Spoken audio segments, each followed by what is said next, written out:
ESPN welcomes you to a special presentation of the United Football League on ABC.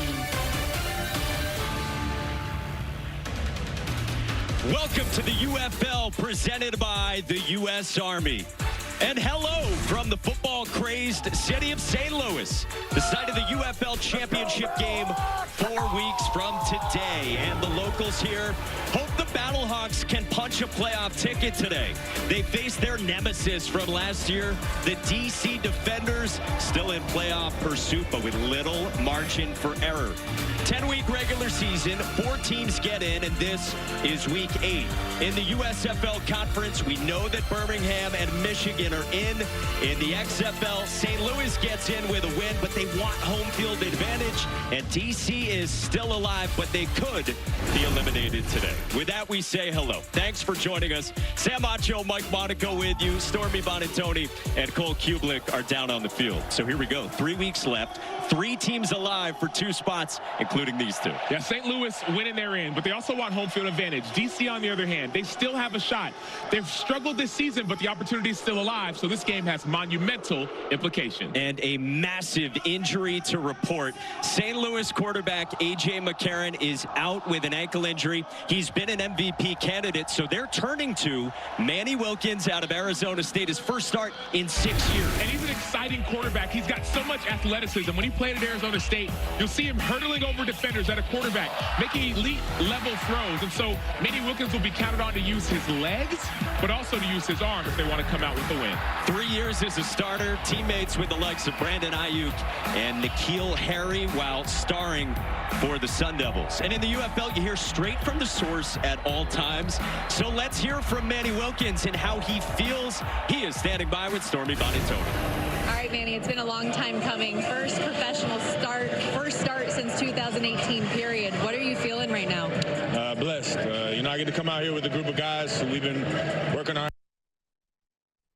To have a group of guys come together and be one and have really good relationships, I think, what more could you ask for? Good luck. Have fun out there. Thank you. And with the change at quarterback, we have seen an adjustment in the line as well today. St. Louis was a 7.5-point favorite, but after the news came down that A.J. McCarron wouldn't be available, we saw those odds shift to 5.5. No play on the side or total for me today, but I do have a best bet on the Battlehawks. I think we'll see an added emphasis in the run game. Give me Jacob Sailors for an anytime touchdown. I don't love the -180 price. You have to bet $18 to win 10. But this dude has been an end zone magnet. He had 3 scores last week against the best defense in the league, 6 in the last 5 games. I think he can get us home today. Cole Kublik, what's going on your sideline? Well, speaking of injuries, DC, the Defenders, also dealing with an injury on offense. Leading receiver Kelvin Harmon going to be out for this game. Jordan Teamu running out of options. The top 4 leading receivers from last year did not return to this team. That brings in Ty Scott, not only the team barber, which is probably the most important position you can have on a football team. Now you're going to be that #1 guy. Jordan Teamu told me before the game he has the most confidence in you in this wide receiver corps, mentally, emotionally, with the other injuries. Just tell me how you prepared for this game. Man, just enjoying this game, man. That's one thing you can't forget to do. And just being blessed, man. God has blessed me to play this game that I love. And, being surrounded by some of the older guys that already, won the game mentally. That's all it is, man. Just staying composed and having fun for me. Thank you, Ty. You already know. Mike, there you go. Yeah, I'll take a medium-high fade, a 1 on the sides from Ty Scott, who they're counting on to step up behind Kelvin Harmon. And he's a big play receiver. Ty Scott can take a 5-yard slant and take it 50. He can also catch deep balls, so he's known for his speed. But he'll be relied on even more without their star receiver, Mr. Everything, Kelvin Harmon. So Ty Scott, this game will be a game that he's circling, saying, hey, if I want our team to win, I have to step up. For Reggie Barlow, the DC head coach, who got drafted by the Jaguars and spent 8 years in the NFL as a wideout and a great return man. Anthony Becht on the other side, a dozen years in the NFL after being a first-round pick, and he told us this week the message, respond, coming off that loss in the game of the regular season for the Battlehawks at Birmingham, a 4-point setback. He talked about the little things. Little things is what kept them from making the playoffs last year. So this year the focus has been on all those little things. Well, one thing that we've seen is the injuries. How will they respond? No Marcel Aitman, no Ja'Cour Pearson, no A.J. McCarron. Little things will be extremely important in this one. No doubt, as we are set to go with Paxton Brooks kicking off from the 20. In the NFL, the average drive starts at the 26, but in the UFL, we encourage returns, and the average drive begins at the 37. Let's see what Darius Shepard out of North Dakota State can do as he gets wrangled shy of the 30. And now we get our first look at Manny Wilkins at the controls. First start in 6 years after those 3 seasons as a starter for the Sun Devils in Tempe. And A.J. McCarron out this week with the ankle injury. Hey, trough right, 14 Willie, excellent on 1. Manny Wilkins from the same hometown as Jared Goff, Novato, California, getting his first start in years. Described to us as a cool customer. But you mentioned it, without a couple of the top wideouts for St. Louis. To the air to start on a slant to Hakeem Butler. A.J. McCarron's an MVP candidate, and so is this guy. And the reason he's the MVP candidate is that he's building on what he built on last year. Hakeem Butler is 6'6", so he's tall. He can be on the outside and run slants and go deep. And so he's one of the best receivers in this league, period. Trough right, Toledo cold arc, F bubble. Monday. 16 yards for the 6'6" wideout Butler, who's grimacing over on the sideline. He's out of Iowa State, a former 4th-round pick of the Cardinals in 2019. Jacob Sailors, who Stormy picks for an anytime touchdown. He gets swung down by Momo Sanogo and Anthony Hines, and it brings up 2nd down. Warriors false, Warriors false. Warriors false. Monday. This offense directed by former NFL quarterback Bruce Gradkowski. A lot of terminology. Quick throw to the outside. It's the tight end Jake Sutherland, and immediately wrapped up by Anthony Hines out of Texas A&M. And a 3rd down for Bruce Gradkowski. Here you go. 10. Let's go south left Z short. 51 Z arrow slunder. South left Z short. 51 Z arrow slunder. South left, Z short, 51, Z arrow, slunder on 1. I love how calm Manny Wilkins is. Even in his first start, he seems calm, smooth. It's interesting to see that doesn't let this pressure get to him too much. Anthony Beck told us a cool cat. Hakeem Butler's back in, slot left, and on 3rd and 2, incomplete. Wilkins wanted Darius Shepard with DeAndre Baker, the former Jim Thorpe Award winner in coverage, and it's 4th down. Yeah, DeAndre Baker, the former 1st-round pick as well, gets the opportunity to keep that slant from being effective. But Cole, you got a chance to talk down on that sideline. What are you seeing and feeling down there? Well, Greg Williams, defensive coordinator for DC, told me that they felt like the quarterback runs were going to be a big part of this game plan. We haven't seen one yet. Here on 4th and 2 is not where the Battlehawks go. No one's gone for it more on 4th down this year in the UFL than St. Louis. 9 for 14, and Wilkins to the sideline, incomplete. Fans here want a flag. They don't get it. DeAndre Baker in coverage on Jamarcus Bradley, and a turnover on downs. Tight coverage by DeAndre Baker. And remember, in the UFL, anything can be challenged. And so if Anthony Beck would like, he could actually go and he could challenge that. It should have been pass interference. As you see, nice ball. Baker staying in phase, and I don't see the penalty there. Usually look for a material restriction. I don't see it there, but challenges are available. Baker came off the field yelling, they better change their game plan. They better change their game plan. Fired up early on for DC with its backs against the wall in the playoff hunt. Jordan Ta'amu hands it off to Darius Higgins, former D2 running back, getting the start today, and a strong gain of 8 on the first snap for the defenders. Hey, play. Oh, Razor. Jordan Ta'amu, the former Ole Miss quarterback and the reigning XFL last year Offensive Player of the Year, who got a look with the Minnesota Vikings in camp. His team 3-4, and here is Higgins making Mike Rose miss, and Darius Higgins has a first down. So he played for Reggie Barlow at Division II Virginia State, and they're giving him a chance today. They are. Lenny, deep up. Hey, Lenny, play. Here we go. trying to find a rhythm for Jordan Ta'amu. His team so dominant last year in the XFL. Play fake, rollout. Ta'amu to the edge, got rid of it, and found his man. This is what this offense wants to be. They want to be a run the ball first and then play action team. The running game has not been effective, but Darius Higgins, they said he could be more explosive. That running attack can actually cause the defense to be more aggressive. You can get passes on behind him.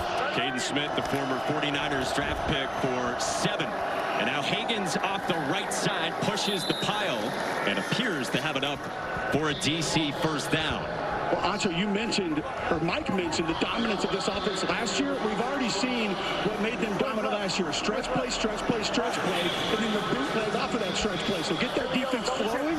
Stretch play going to be an outside zone, wide zone play, and then bootleg off of it, take advantage of that pursuit.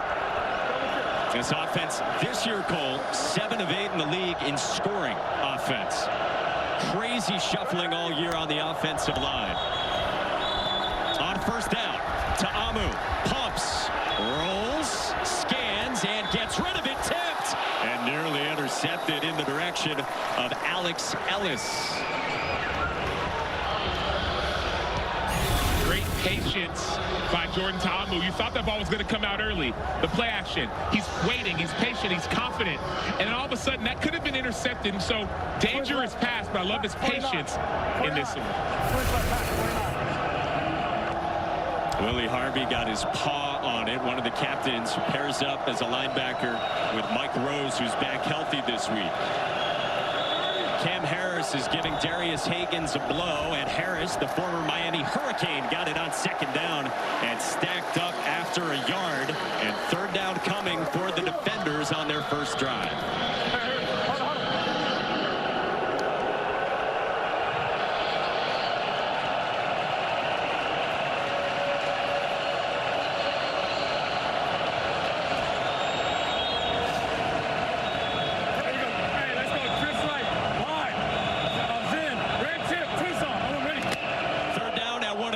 Atmospheres anywhere in football.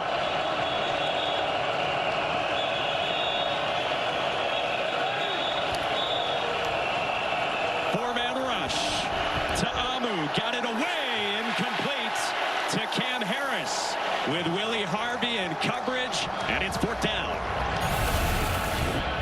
As much as we talk about this St. Louis Battlehawks offense, one of the best in the UFL, their defense has been the reason that they've not only stayed in games, but won games. Led by Donnie Abraham, he's got this defense playing at a different level, and that's what we're seeing early in this one. So Donnie Abraham's defense gets a stop here, backed up in their own territory, and Matt McCrane comes out. Kansas State product who kicked in the NFL for 3 different teams 6 years ago.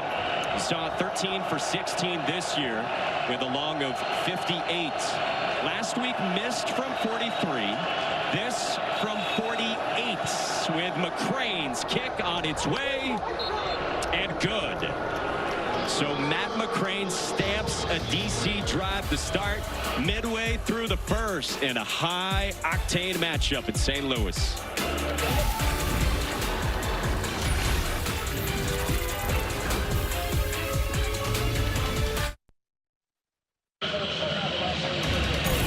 UFL is brought to you by Simply Spiked, the official spiked beverage of the UFL.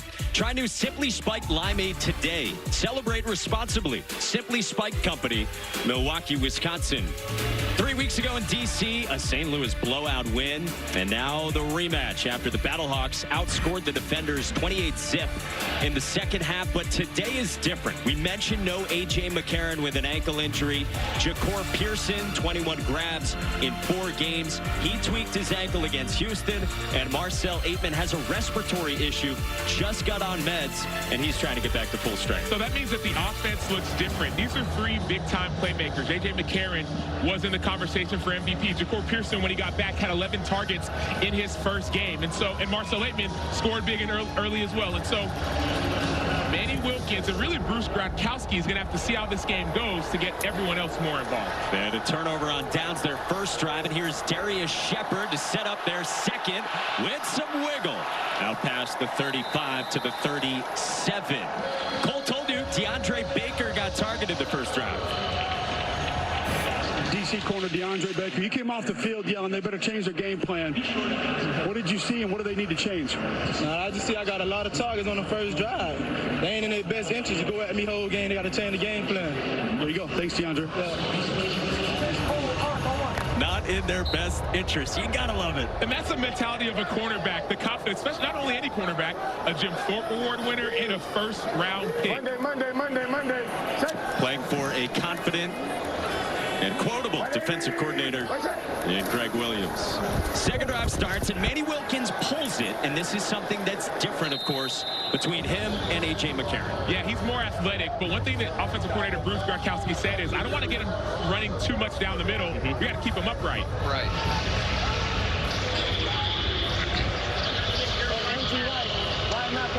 I told him, he just... What's wrong? Bruce Gradkowski told us that the playbook stays exactly the same, except it does open up some more quarterback run, but as you said, within reason for Manny Wilkins' help. Brandon Silvers is the backup this week. Pressure comes. Wilkins tries to escape and cannot. He gets swarmed for a sack by Andre Mintz out of Vanderbilt, and it's 3rd and long. Come on, man. And this is what happens when you have a quarterback who's getting his first start. The offensive line is still in their stances. These guys on the left side, those are all XFL players. And so there's got to be better communication. Manny Wilkins has been a backup for the last 2 years, so it hasn't got all the reps and the cadence, especially in the dome. Yeah, fellas, I can tell you this DC sideline, they all wanted a false start on the right tackle there. So the continuity with that O-line not necessarily in sync. At home in this environment, but still issues there pre-snap, and it sets up 3rd down and 22 after a loss of 15. Now with the play clock winding down, St. Louis burns a timeout. Clock is good. Prior to the delay of game, timeout, St. Louis, first charged. So without A.J. McCarron, the Battlehawks a little bit out of sorts here on their first couple of drives. We'll step aside. This presentation of the UFL will continue after these messages and a word from our ABC stations.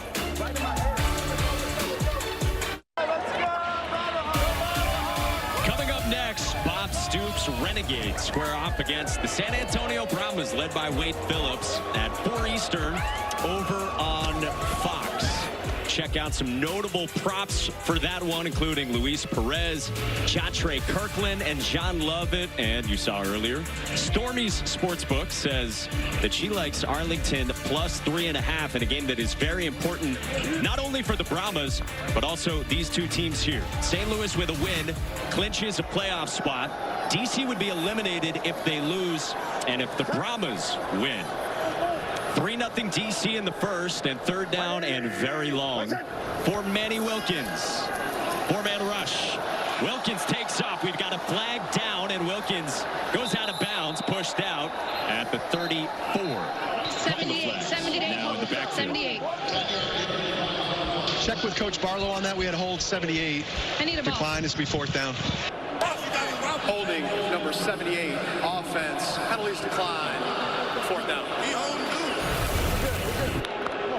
And one of the interesting things is when you have an athletic quarterback, it can cause you to maybe be a little bit different. Great job on the pass rush game up front. That's Derek Roberson with the Tex game. But something to keep an eye on is Manny Wilkins loves to scramble, and so that offensive line may have to play this a little bit differently moving forward. And Anthony Beck's offense looking for answers here. First couple of possessions. And you heard the officials communicating with one another. Michael Vandervelde is the head referee. And, of course, as always, we've got Dean Blandino back in the U.S. Army Command Center. Sterling Hoffrichter, former Falcons draft pick, punted both for the Falcons and the Bucks after an All-American career. Fields the snap, gets it away toward Chris Rowland, who's got an NFL future as a return man. Holds upfield, and he gets met by Jerome Cap of M&M fame at the 30. Well, can DC find the running game? Last year, 9-1 in the XFL, dominant on the ground with Abram Smith, who tore his ACL in camp, and it's been different, Sam, this year. And that's why they went to Darius Higgins. They feel like he's more explosive. They want him to get more of that offense going. He had just one carry last week for a DC running game that didn't get anything from its 2 running backs. Reggie Barlow and his offensive coordinator, Fred Kice, trying to get more of that. Livelinder saw us down to St. Louis, -1.5, with DC connecting on a field goal on its first drive. Jordan Ta'amu at the controls, and he starts possession number 2 with a quick hitter to Brandon Smith, the former Iowa Hawkeye who, like Ty Scott, they're going to ask more of without Kelvin Harmon. Second down. Pony left. 16 Gucci fire. What is it? 16 Gucci fire. Right here, right here. Pony. Here we go. We learned earlier this year that Gucci is about the guard. They say he's a rapper, not a trapper. So it's Chris Rowland, and it's pulled by Ta'amu, and he plunges out and has a first down. And they ran right behind that guard who was rapping, not trapping. Can you explain that in the offensive line world? Well, a lot of times you'll block back, pull around, so you can just wrap a block that you normally would double team or combo up. So instead of both of us trying to handle them with flow, we'll wall one of them off and then wrap the guard or center around him. Fred Kice told us it resonates with my players. This is on the ground, and Harris got crunched, but he did pick up 2.5, met by Chris Garrett, who's got a Super Bowl ring with the Rams. Kice does a nice job of mixing up how they block different run plays. They can make one run play look 5 or 6 different ways. You heard block in that last call. So the backside tackle stays at home. He doesn't sift back up to the backside linebacker. Usually when you know you're looking for that cutback lane or you're getting heavy flow, and that's where the cutback runs are going to come from. And that can be difficult for a defensive end or an outside linebacker. You're thinking they're going to block down, but they don't.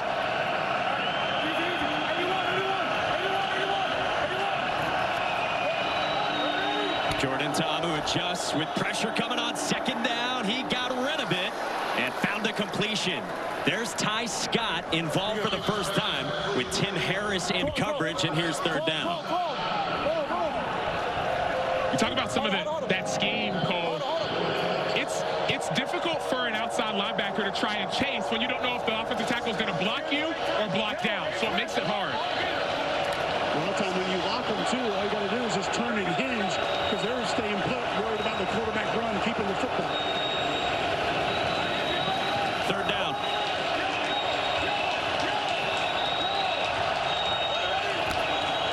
Two tight ends, and Ta'amu goes to Caden Smith, and he's got a first down. So DC continues to march, and it's Smith out of Stanford who moves the sticks. All right, so you got Fred Kice on one side. Started out as a high school head coach in Baltimore, and then the former Pro Bowler, 9-year NFL veteran Donnie Abraham on the other side. Yes. Hey, it was leave it. We're good. Double JJJ. Higgins, straight up the middle, gets a couple. Talk about Donnie Abraham, and you have loved what this defense has done. For all the talk about A.J. McCarron and the Battlehawks offense. They've grown tremendously from week 1 till now. Go base, win 12. Base. Hey, let's go under. Juice Jazz 1. Juice Jazz 1. Under.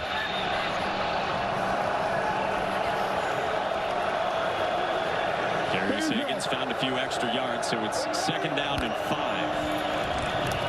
Ta'amu gets rid of it to Caden Smith, and he gets met for a loss by Mike Rose, the 23-year-old out of Iowa State, former Big 12 Defensive Player of the Year, back from an ankle injury. And one of the things that makes Mike Rose so special is how smart he is, how intellectual he is as a football player. He watches film, he studies tape, he's the quarterback of the defense, and so he takes great angles when it comes to making stops. Double bracket, flex. Double bracket, rip. So, Cerebro, we've got a microphone on Mike Rose today. Loss of 3, third down and 8 from midfield for the defenders in a must-win game. Ta'amu steps up, got it complete to Alex Ellis. Reached up to make the catch, and it's a first down for DC. Mike Rose, a 6'3" inside linebacker, walked all the way out on a tight end. It's very difficult to make that kind of coverage when you're walked out, especially when you're used to playing in the box. Great route by Ellis, great pass as well by Ta'amu. Mike Rose has to play a little bit tighter in that situation. Toy bunch left. Tight.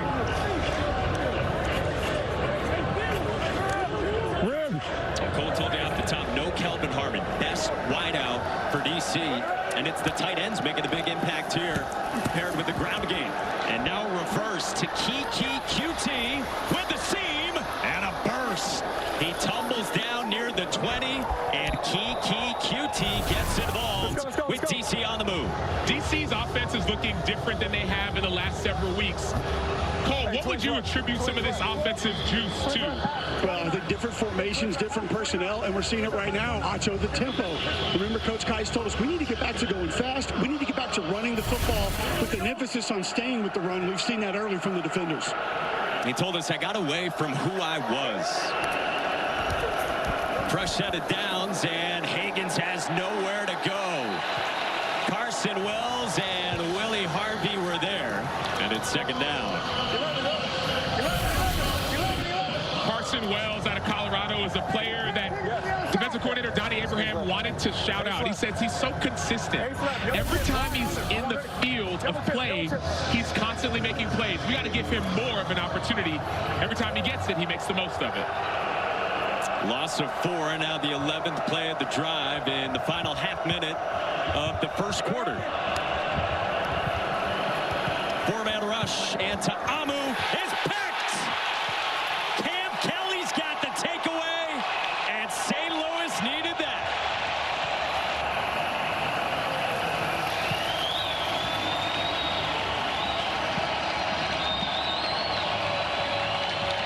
Sometimes it doesn't take much. Early in the season, we talked to Donnie Abraham. He said, man, we're not getting any turnovers. Hopefully we can get 1, maybe 2. Over the last several weeks, we've seen them start to accumulate these turnovers. Why? Players are doing their job. Cam Kelly was doing his job. Middle field safety, read the quarterback's eyes. There's pressure up the middle, and all of a sudden, that pressure causes an overthrow, leads to an interception. Kelly picked Ta'amu in week 5 as well. Stormy is going to be with him in just a moment as St. Louis gets it in the final 10 seconds of the first.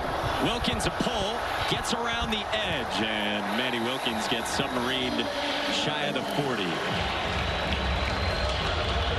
So the Battlehawks without QB1 A.J. McCarron do get the takeaway. They trail Ta'amu and the defenders by 3 after 1.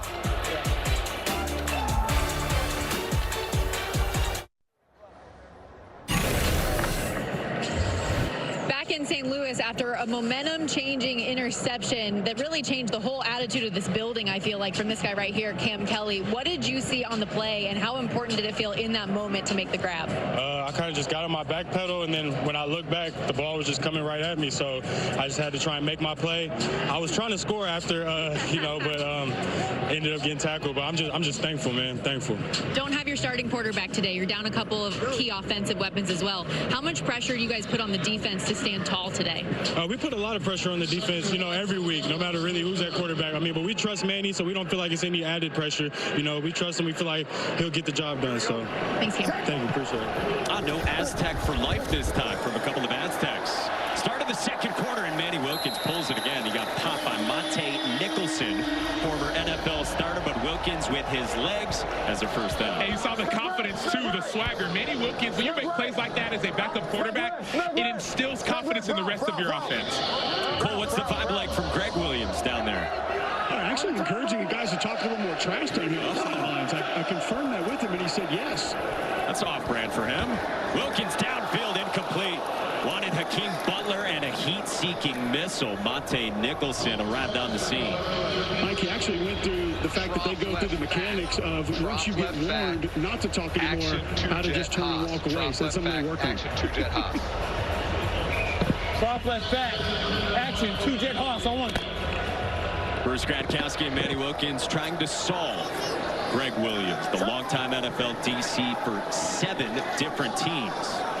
31 yards on the ground for Manny Wilkins. He's missed on his last 3 throws. On second down, Sailors a pickup, and Wilkins up the seam, incomplete. Wanted Darius Shepard, and St. Louis wanted a flag. They stay in 11. Yeah, right now they're staying 11. Wait. 10, 10, 10, 10, 10. All right, here we go. Joker! Joker! Joker, Joker, Joker, Joker, Joker. Jet Games, kick 88. Jet Games, kick 88. A defense that's really struggled this year has looked a lot better through the first 17 minutes. Got a good coach's challenge. Looking to challenge here. Defensive pass interference going through his back. Okay. That's what the coach would like to What challenge. number do we have on that? Number 20. Yeah, number 21 in the back. All right. St. Louis is challenging that there was defensive pass interference by number 21 playing through the back. Previous play is under further review. So it does look like he's playing the ball, you get but one challenge per game as a head coach. Play through the back, and the contact is clearly early. I'm looking at the broadcast angle.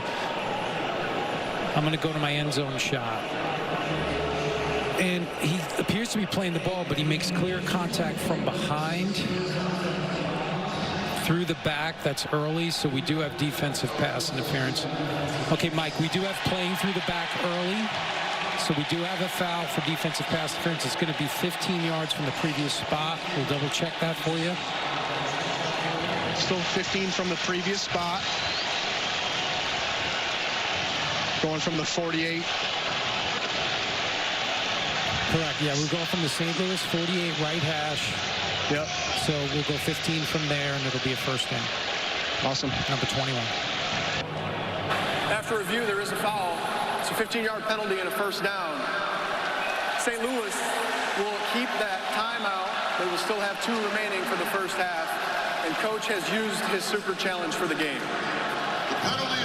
Again, so you can challenge something that is called or isn't called. Very different from all other football. And Anthony Becht, early in the second quarter, uses it there to get 15 yards and a fresh set of downs for an offense that had sputtered so far with all the injuries. Now a play fake, and Manny Wilkins climbs in the pocket, shows off the legs again, and slides inside the 25 with another first down.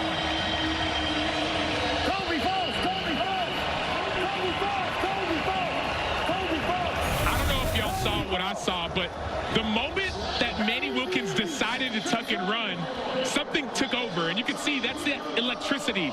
This St. Louis offense hasn't had that. They've had A.J. McCarron, a great pocket passer, but this movement can bring stress on a defense. I thought it was going to be Mike Panasiuk 15 yards downfield, unbuckling somebody's helmet.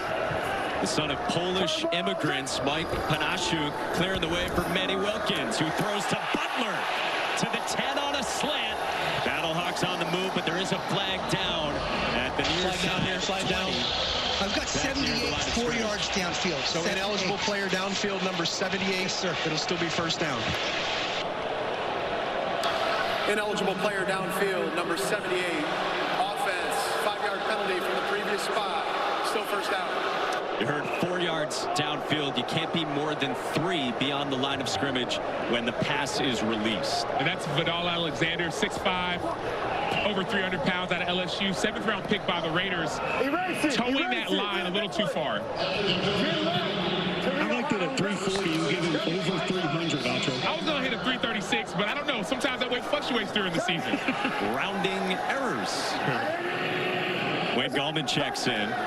Former Clemson standout and 5-year NFL veteran who backed up Saquon Barkley for a long time. He gets it here, and he's got a seam. Wayne Gallman is wrapped up at the 21. Storming. Well, and you guys were talking about Manny Wilkins' running ability, how he brings a different dynamic. First and foremost, he said he will not take the A.J. McCarron run game slander. That guy has showed some moves this year more often than we've seen in the past. But of himself, he said that he was really excited that he was given the full reins, freedom to take the ball and run if he sees it's necessary. He's showing it so far with A.J. McCarron out with an ankle injury. Second down, a DC blitz, and Wilkins gets tripped up. Wrapped up by Isaiah Judson, the corner who came on the blitz, and it's third down. So there's a positive and a negative when it comes to being a mobile quarterback. First of all, Isaiah Johnson dipping under elite level pass rush, even though he's a DB. But the negative is sometimes you think you can escape when you actually can't. That's the second big time loss on a scramble. Jim, left tell, bounce, we gotta go. H, knock him left. Monday, let's go. Let's go. So it's 3rd down and 17 from the 31 for the Battlehawks. 4-man rush. They set up the screen to Jacob Sailors. St. Louis loves the screen game. And Sailors fights for extra yardage. Couple of yards shy of the sticks as he takes it down to the 17 and 4th down. Not only 4th down, but it looks like the offense may stay on the field. Going back to this, so 3rd and long, what do you always expect? You always expect screen. But even better job on the offensive line of staying in their lane, really staying on track on getting that block. Cole, what'd you see? Again, 61, the center, about 5-6 yards downfield, turned that defender back inside, helped open up a bigger lane for that screenplay. And now for the 2nd time already, St. Louis goes for it again on 4th down. They need 3. Wilkins under pressure, takes off, spins, and Manny Wilkins reaches out and is very close to the sticks. The swagger's on 100,000 trillion. Manny Wilkins not only shakes 2, spins through, stays up, and drags Derek Roberson up to or even past that 1st down marker. And then there's a little shimmy at the end. Manny Wilkins is building confidence in himself and his team. It's a 1st down. First down. Let's go, 1st down, let's go. Manny Wilkins has already outrushed A.J. McCarron for the season in a quarter and change, and he's frustrated here pre-snap. St. Louis has called their 2nd charge timeout. This will be a timeout. Battlehawks burn another. This presentation of the UFL will continue after these messages and a word from our ABC stations.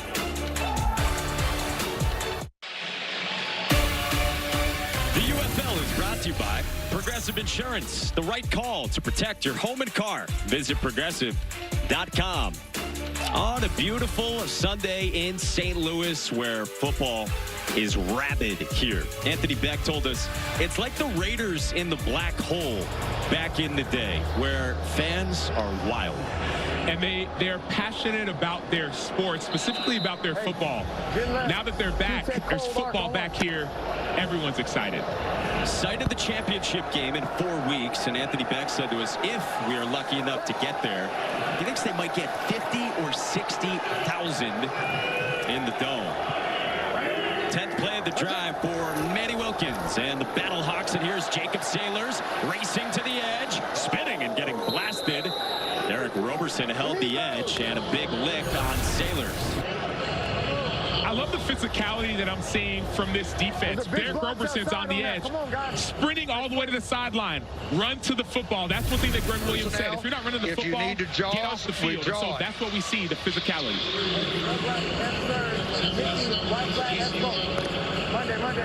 Reggie Barlow told us that Derek Roberson, the former Titan, is a big old dude that doesn't take no crap. Greg Williams said he is a trained assassin.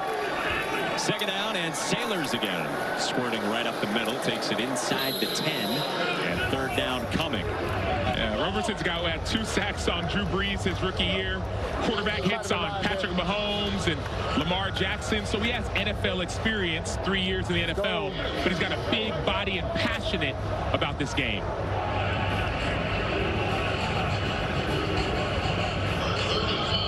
Had the smelling salts out before the game like I do every game pregame. Derek Roberson saw me, came right over and said, pass it over, buddy, pass it over. I want to get in on that early on. Cole, spread the love, man. Send him up top. You guys go upstairs too early. Sailors and anytime TD in play, but instead Wilkins on 3rd down, scanning. There's a flag down as Wilkins dances and gets rid of it to the sideline, right beyond Jawad Michelle Baby. So no intentional grounding. I got to hold on number 73 here, so we want to check with coach. Declining the foul. Decline. He declines it. 4th down, right, coach? 4th down, yes, sir. Holding number 73. Offense. That penalty is declined. 4th down. And you can guess who caused the holding. It's Derek Roberson, number 50. So look at him at the edge. Around, like he goes speed to power. See those hands inside? Then he leans. Then he tries to escape. And that's where that holding is called. If you just stayed stuck, wouldn't be a holding, but he tries to escape. This dude's a guy who was the 4A Defensive Player of the Year coming out of high school. And I remember going to their practice, DC's practice a couple weeks ago, and I saw him, and he's literally the most intimidating guy on the field. Reggie Barlow said a couple of meetings we had in camp, I was scared and left the door cracked open. He is a terrifying presence. This is from 26 for the former Luke Rosa Award winner at Syracuse, Andre Schmidt. And he ties this game up at 3 midway through the second quarter. Battlehawks get in the playoffs with a win. DC's got its backs up against the wall.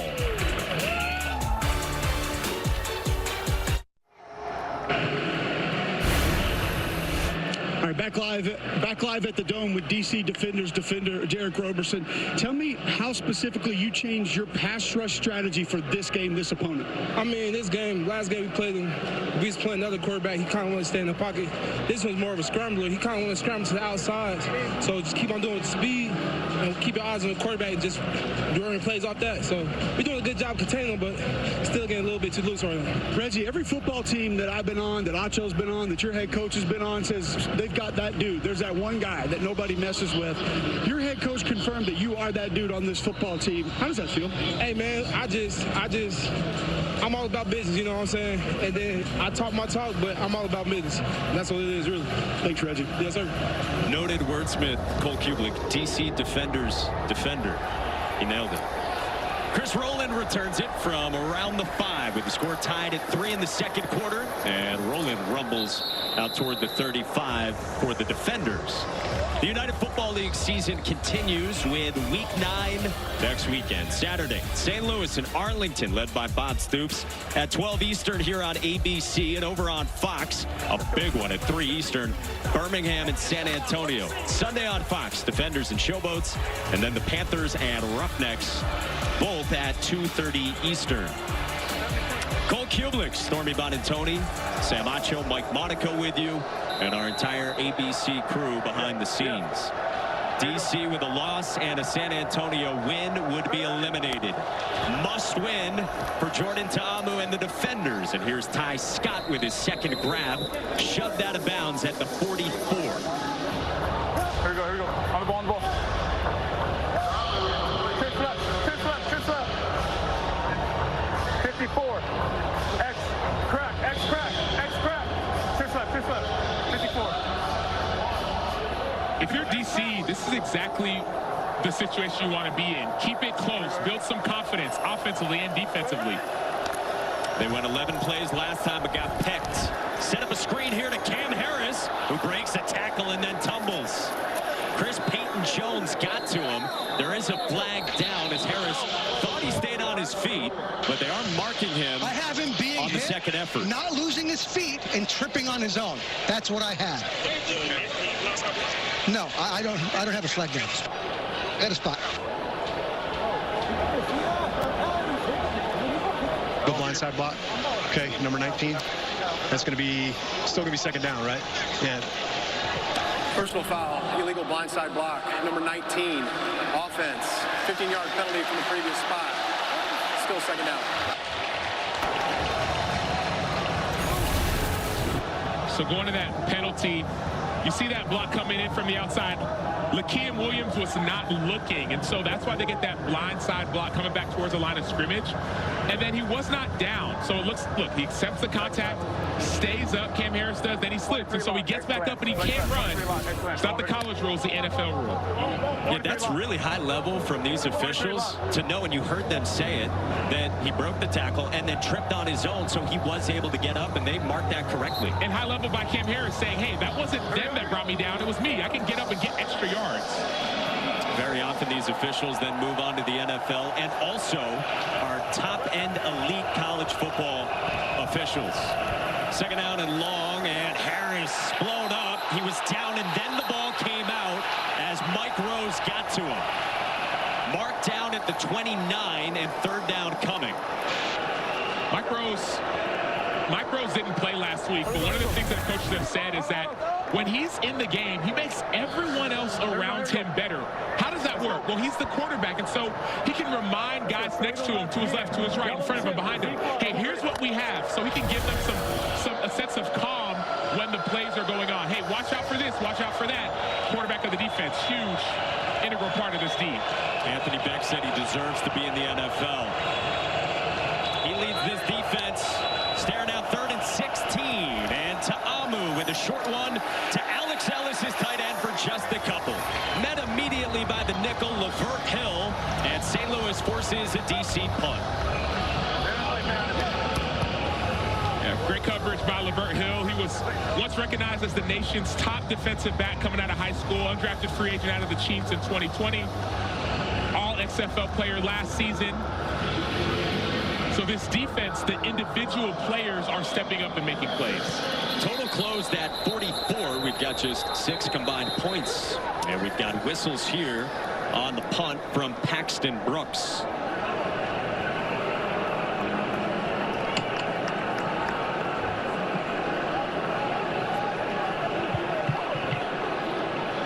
Appears to be on the defenders as the officials sort this out. Spot. Right.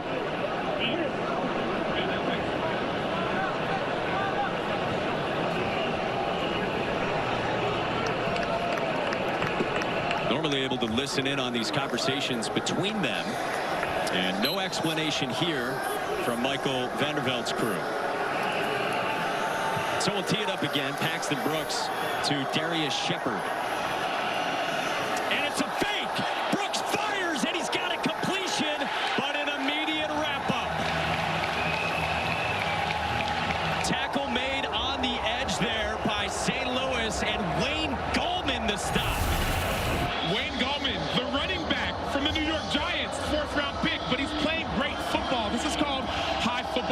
They're showing as if they're going to blitz, but both outside corners dropped out at the last minute. When the fake came, they were able to not only make the tackle, but also make the tackle before they got the first down.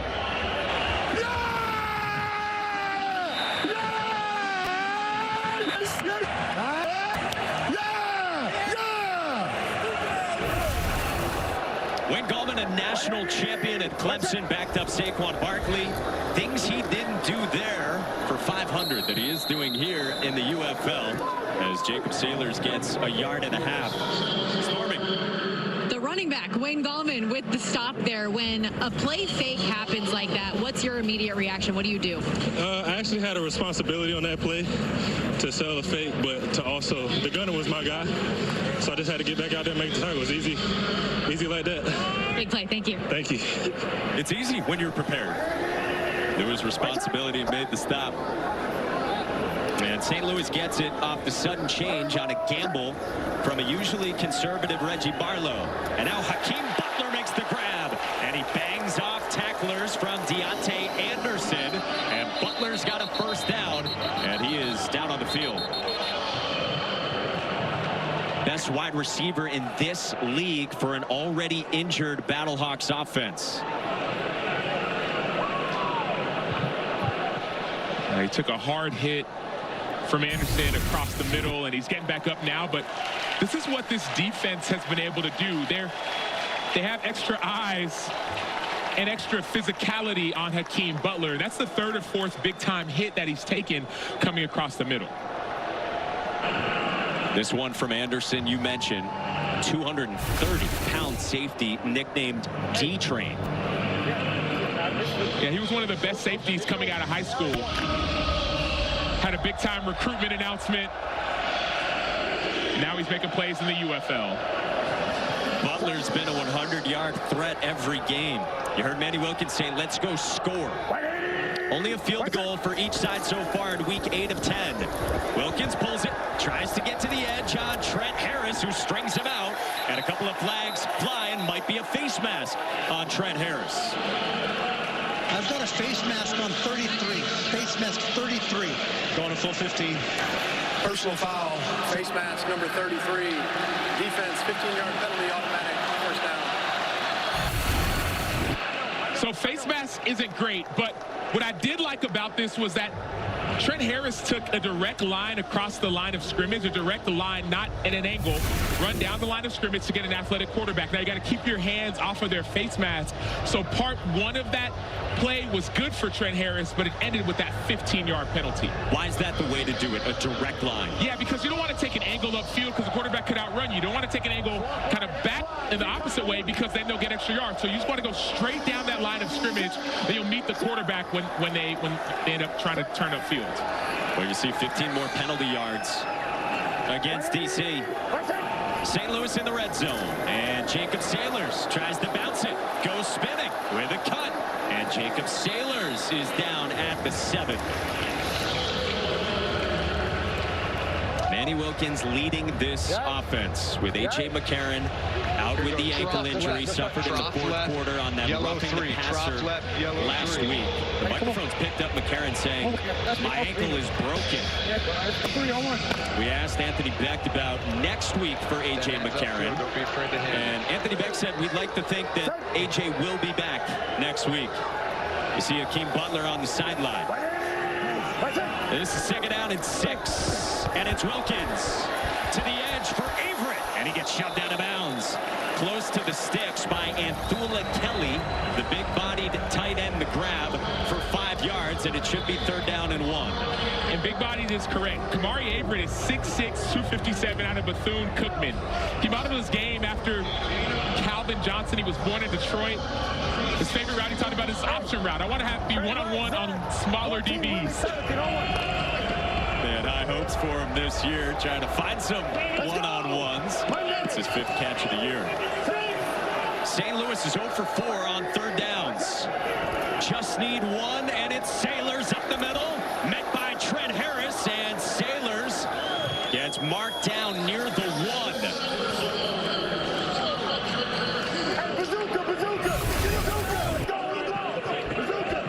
So they're going to this hurry-up idea right now, but this offensive line's trying to get them up and ready.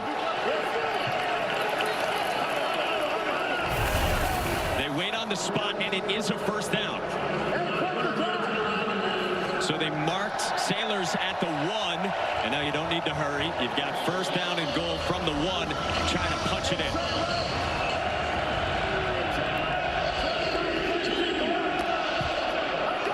Hakeem Butler back into the game for the Battlehawks. 2 tight ends to the right side of the formation.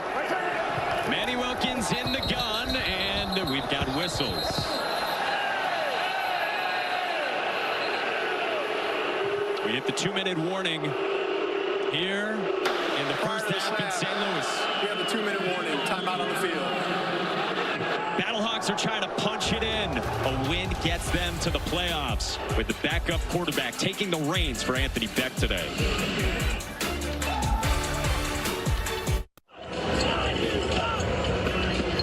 Manny Wilkins was a high-end college football player. Started at Arizona State, was the starter there for 3 years. Teammates with the likes of Brandon Ayuk and N'Keal Harry. But it's been 6 years since he started. And he talks things through with his head coach here in the United Football League, Anthony Becht, trying to steer this team to the playoffs.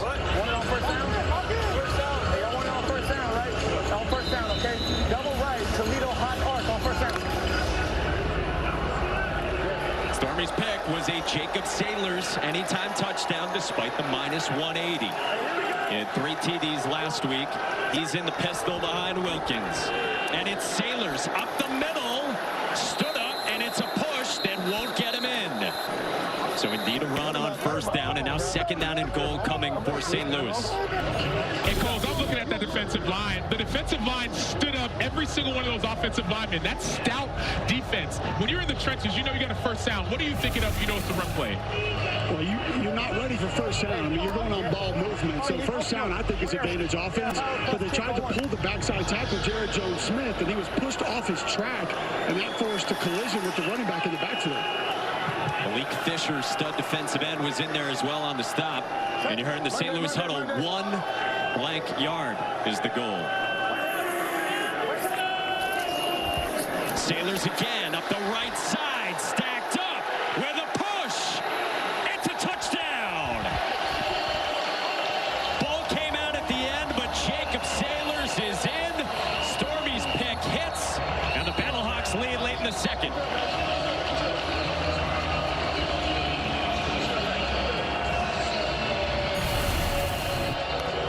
all scoring plays are reviewed. But I love Badal Alexander pulling, taking on the block, and then Jacob Sailors tries to do it. Alexander pushes him, and it looks like that ball crossed, but it may not have. And so all scoring plays reviewed by Dean Blandino at the U.S. Army Command Center. But great effort on both sides of the ball. Momo Sanago trying to pull him back. Steven Gonzalez trying to push him in. Dean Blandino's in the U.S. Army Command Center. He is clearly up, and I see the ball. He starts to reach. I'm just going to sync this up with, I've got the near side handheld. When he loses the ball, it's already broken the plane at that point. So he loses the ball in the end zone. We do have a touchdown. Ruling on the field will stand, Mike. Touchdown.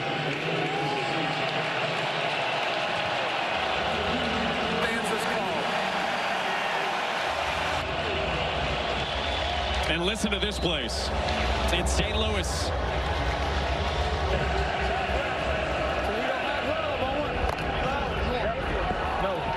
Jacob Sailors, the plunge in front of this Battlehawks fan base, the best and biggest in the league. No kicks after touchdowns in the UFL. You can go for 1 point, 2 points, or 3. This is 1 from the 2, and it's a fade for Shepard, who can't make the catch. So it stays a 6-point lead for St. Louis after the Sailors touchdown with 1:07 to go until halftime. It was a perfectly placed ball by Wilkins. Great coverage by Michael Joseph. He gets his hands up in the face a little bit. Referee doesn't see it, doesn't call it. Michael Joseph tries to turn and play the ball. That's why Darius Shepard, the 3-time FCS national champion, couldn't get that catch. The helmet went up in his face, couldn't see it. One of the benchmarks that Dean and company look for is significantly hinder. And Joseph with a little hand up, but nothing more, and no penalty called. So DC prevents the extra point, and St. Louis leads 9-3. Here coming up on the final minute in the second quarter. And to your point, you talk about hindering, or another word I've heard is material restriction. Sometimes they're like, this should be a penalty. It's like, well, were they restricted? That's one thing you think about as well, the material restriction. We are the legalese guys here in the booth. Sam Acho, Mike Monaco, Stormy Bonatoni, Cole Kublik, and our entire crew from St. Louis. Chris Rowland ready to get it from Sterling Hoffrichter. Under is still looking good. St. Louis favored by 3.5. That went down, as Stormy told you, with no A.J. McCarron. Kickoffs from the 20 in the UFL. And this is a booming kick from Hoffrichter. And Rowland from the 5 out of Tennessee State with a cut up field and stood up shy of the 25. Tonight's Sunday Night Baseball matchup. It's the third game of 4 between the Padres and Braves. A couple of heavyweights in the National League. At 7 Eastern over on ESPN, ESPN Deportes, and ESPN Radio. Coverage starts at 6 Eastern with the Baseball Tonight Sunday Night Countdown. All right, Sam, how aggressive do you want DC to be here? I want them to test the water. It's usually the first play in the last 2 minutes, maybe a screen or a run to see how far you get, and then you start hurrying it up. This is exactly where DC wants to be, in striking range. Maybe get a quick short pass, see how effective it is, and then you start going for a bigger play. So on the live line at 6.5, it's a conservative throw, and it's to the edge to Chris Rowland. Got out of bounds from Ta'amu after 6. In under 2 minutes, when you get out of bounds, that clock will stop, unlike outside of 2 minutes. And then when you get a first down inside 2 minutes, the clock will stop as well until it's reset. Last week against Michigan, Reggie Barlow was down 13 in the 4th quarter with 8 minutes to go and had 4th and 2, and he punted. So we'll see if they're a little more aggressive than they typically have been this year. Seam throw to Ty Scott, and he hangs on as he got popped. Scott to midfield and 20 yards. You see them hurrying up right now. That's that big chunk play you wanted. About a little less than a minute left. The clock's stopping until the chains are reset, until the ball's spotted and reset. Then you get your offense going. Matt McCrane's got a booming leg. Ta'amu tucks on a draw, takes it right side and slides after 1.5 yards. All 3 timeouts to work with for the defenders, so they'll take one here.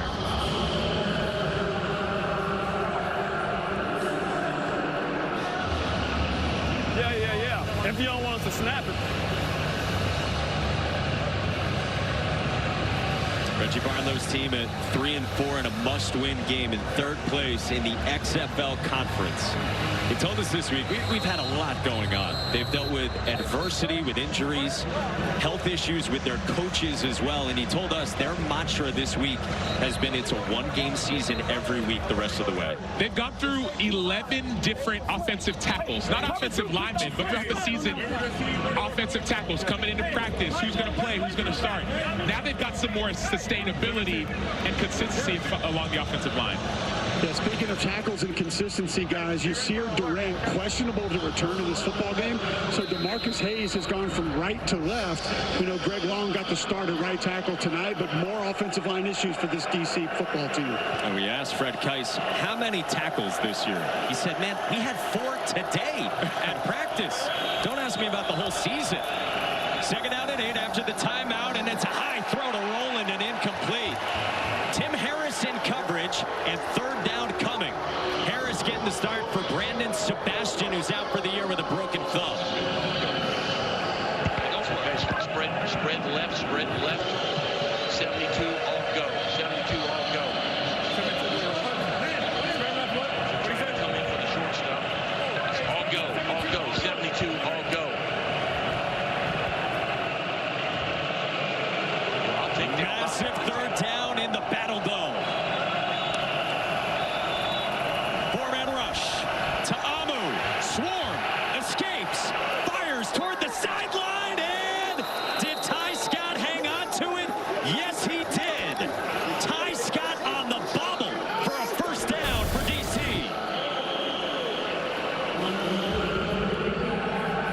Ty Scott and Jordan Ta'amu both made 2 massively impressive plays.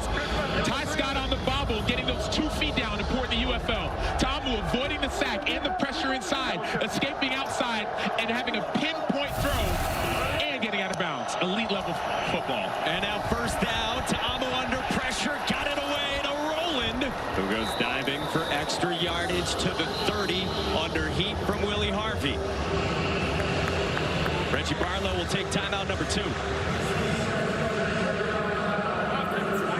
It's been pretty surgical here. Headed down in the 2-minute drill. You still have a timeout, 20 seconds to work with, and well within the range of Matt McCrane as well.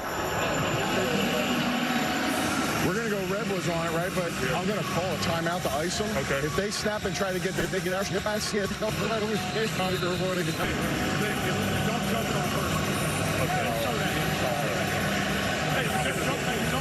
You guys definitely jump, though, on if we get the timeout, because you know what I mean?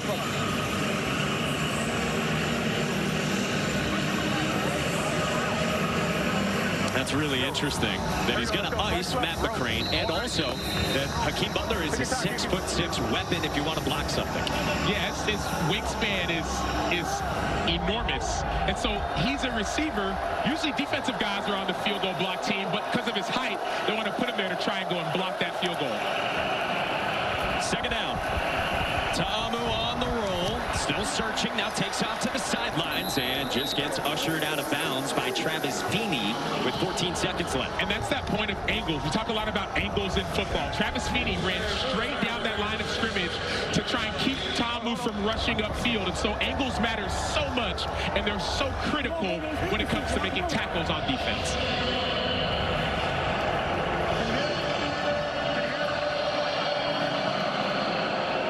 McCrane is 14 for 17 this year and has boomed plenty of kicks from 50 plus. Right now would be from 48, and it's 3rd down and 5. Meantime for DC, and Ta'amu toward the sideline, incomplete for Brandon Smith. So Matt McCrane trudges out after St. Louis gets a stop. And sometimes the pressure from up the middle will cause you to throw that ball just a tick earlier. There's pressure up inside, and that ball had to be thrown just a half a second, split second earlier. We say that football is a game of inches. It's also a game of milliseconds. So Anthony Beck had said to Hakeem Butler that he would use his final timeout to ice Matt McCrane. Been one of the best kickers in a league chock full of them in the UFL. see if Anthony Beck does indeed ice him on a try from 49 for McCrane. And Anthony Beck does. Oh, and the snap went through the hands of Brooks. Might have heard the whistles anyway on the icing from Beck. Snap. St. Louis has called their third and final charge timeout.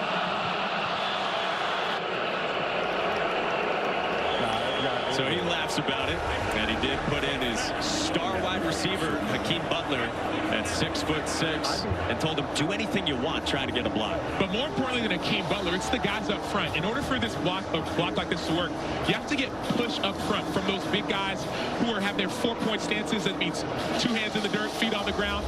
Push back, and then Hakeem Butler has to time his jump perfectly. And so he can't just jump from where he's at. That defensive line has to stay low, get a push, and then Hakeem Butler can try and jump after. Yeah, middle jumper, a blocked field goal option that almost every team carries. Like you said, Acho, you try to get a little bit of push inside, and then your best vertical, longest dude just goes up and tries to get a piece of it, knowing that ball's going to come out a little bit low. Cole compared wingspans with Butler pregame. McCrane from 49 with the kick clear and on its way, and good. McCrane has been automatic, and he trims the margin to 3 with 6 seconds to go until halftime. I know that these teams played a few weeks ago, and it was, for lack of better terms, a blowout, especially in that fourth quarter. But 2 things that I heard this week. Anthony Beck said, hey, whenever these 2 teams get together, remember there's a rivalry. Last year, D.C. beat St. Louis both times, kept them from the playoffs. Whenever these 2 teams get together, it's a lot of bad blood, part 1. Part 2, D.C. has confidence now. Sidelines can't contain Cole Kublik. All right, Matt, you nailed that field goal there. Coach Beck decides to go with the ice. You still come back and nail it. How does it change your process when a coach tries to do that to you? You know, if anything, it usually gives kickers a practice kick, but that's our game ball 1, so I didn't want to hit it. So, you know, it doesn't really change it for us. It's just we keep focusing on the next kick, and that's what we're here to do. You're that superstitious on a certain football that you want to have that one football to kick. I mean, any kicker wants game ball 1, and that's what we want, so we'll go with that one. Thanks. I had never thought about that you don't necessarily, at least some guys would, want to get that kick away and a freebie, so to speak, because that wastes the best ball. Well, I mean, exactly. And Matt McCrane was a freshman All-American, a Lou Groza Award finalist, signed with the Cardinals in 2018. This dude's got big-time experience, and so he understands how to stay calm in the moment. And I heard a kicker in college say, hey, man, you can't ice, so don't try to ice the kicker. Those kickers, man, they're a special breed. You talk to your kickers in college, Acho? Man of the people, Sam Acho. Tough bounce here on Darius Shepard, who grabs it between the legs at the 6, and Darius Shepard in the waning seconds until halftime will run it out past the 20.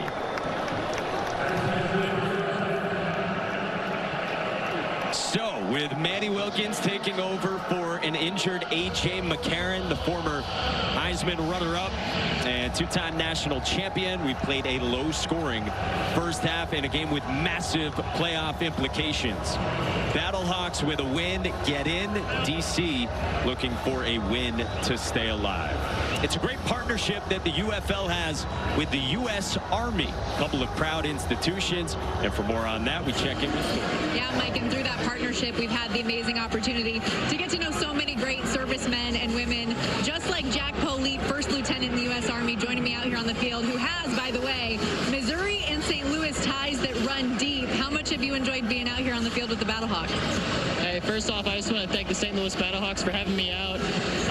It's a great atmosphere. I'm originally from St. Louis, and these fans are crazy. There's nothing like it, so it's electric. Absolutely. Tell me a little bit about what you do in our armed forces. So I'm a platoon leader for 3175th Military Police Company out of Warrenton, Missouri.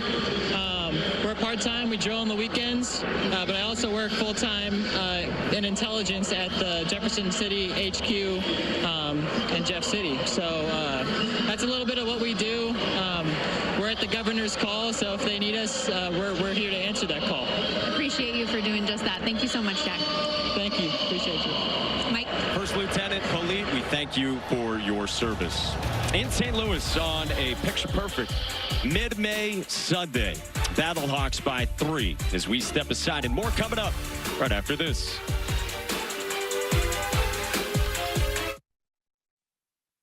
Ladies ladies and gentlemen, the Beach Boys. The Beach Boys just represented some sort of fantasy. Man, they made me want to go to where they had cars and girls in bikinis and sun. Brian, Dennis, and Carl, a cousin, Mike Love, and our good friend El Jardine. That's family to me. We ended up, it's kind of like a rivalry. The Beatles, bring them on. Here are the Beach Boys. Brian was really learning to be a producer, but his dad began to be an obstacle. My Uncle Murray sold to the publishing. And Brian went, "You sold my songs?" Here we go. Wouldn't it be nice? Take one. They really show what it's like when everybody understands the part they have to play. The fact that it was a family, that's where the success came from. The Beach Boys, rated PG-13, streaming May 24th on Disney+. We welcome you back to St. Louis on this Sunday afternoon, where it is halftime between the Defenders and the Battlehawks. The UFL is football unlike you've ever seen it before. So let's have a look back at Week 7 with all the access, the best quotes, and the innovative officiating that you only get in the UFL. Welcome to the UFL Week 7. You don't know what's going to happen. Speaking that punishment into existence. Sorry, I had to do it. To the end zone. Touchdown. Oh, also happy Mother's Day, Mama. Love you. He checked a man check, so he should be probably throwing inside fade here. There's a man check right there on the inside fade, and there's a good ball. That's why 12 to 12. So. He's not going to get there. I was looking for a bear to make a tackle. A few more missed tackles, and I'm going to put a bare foot up somebody's ass. In the UFL, you have one super challenge. We are going to put pass interference on this play. It's a team effort. Tell me one. You a coach. You should know better. Lance is wide open, and it's one-on-one. Slant. They got no passing game. Don't throw your arms at me. Just take the slant. Martinez steps up. There's that slant, and Kevin Austin outruns everybody for the touchdown. When the slot is pressed, that under route is open. Two freaking Titans competing their ass off. We'll see at the end. You can choose to go for 1 point from the 2, 2 points from the 5, or 3 points from the 10. Backup quarterback Kevin Hogan going for 3 to Cody Latimer. We're tied at 12. You love that three-point conversion. Yes, sir, we do. From 51 for the win for Santoso. Good! What win? Woo! Happy Mother's Day! So that was Week 7. This is Week 8. Sam and Mike back with you. And obviously we've been focused on the XFL conference here. But already this weekend in the USFL conference, we know the playoff teams, and those teams looking the part with a couple of wins already. Oh, they're looking great. We already saw Michigan with a huge win and Birmingham another win. And so we already have that matchup. This matchup is what I'm really excited about. Yeah, let's dive into the highlights that we've seen already with a couple of games that were played yesterday. For Michigan, Bryce Perkins, part of a 2-quarterback system, led the Panthers to another win in the ground game, effective. They're 6-2. Yeah, Michigan is getting hot at the right time. They're ready for their crash course collision against Birmingham. 2-quarterback system, but both equally effective. Matt Colburn on the ground, and the defense rising up for the Panthers to get the 6-point win. And Adrian Martinez continues to dominate. So does Birmingham. He accounted for 5 touchdowns. He does it with his legs and also with his arm. Adrian Martinez is getting ready to become an MVP if he keeps on playing at this caliber. They're continuing to win, and that defense is stepping up. Battlehawks had that showdown with the Stallions last week. The defense is dominant, and a great effort from Houston, but the Stallions still perfect. This presentation of the UFL will continue after these messages and a word from our ABC stations.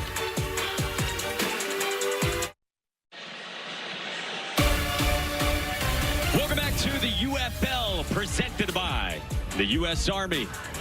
In St. Louis on a Sunday in Week 8 of 10 in the United Football League. It is a 9-6 Battlehawks lead on the Defenders. With Sam Acho, Mike Monaco back with you. And one of the stars of this league, A.J. McCarron, is out with an ankle injury suffered last week. So Manny Wilkins steps in, makes his first start in 6 years since his college days at Arizona State. And let's check in on our game flow brought to you by Progressive with his day. Manny Wilkins Lewis has 6 rushes so far for 47 yards, but they're coming at the perfect time. Yes, we saw some early quick passes, but his legs have been the difference in this game. He grew up struggling, lost his dad at 10 years old, stayed with aunts and uncles and grandparents, and he talked about football being this opportunity for have freedom, and music being this chance for freedom. And so you can see him playing free on the football field. That's what I love to see, and I'm sure his team does as well. Yeah, he's a musician as well. He's a lyricist, very talented in addition to his work as a quarterback. And so playing for Anthony Becht, they're trying to get to the playoffs, and let's go Wired for Sound with Anthony Becht.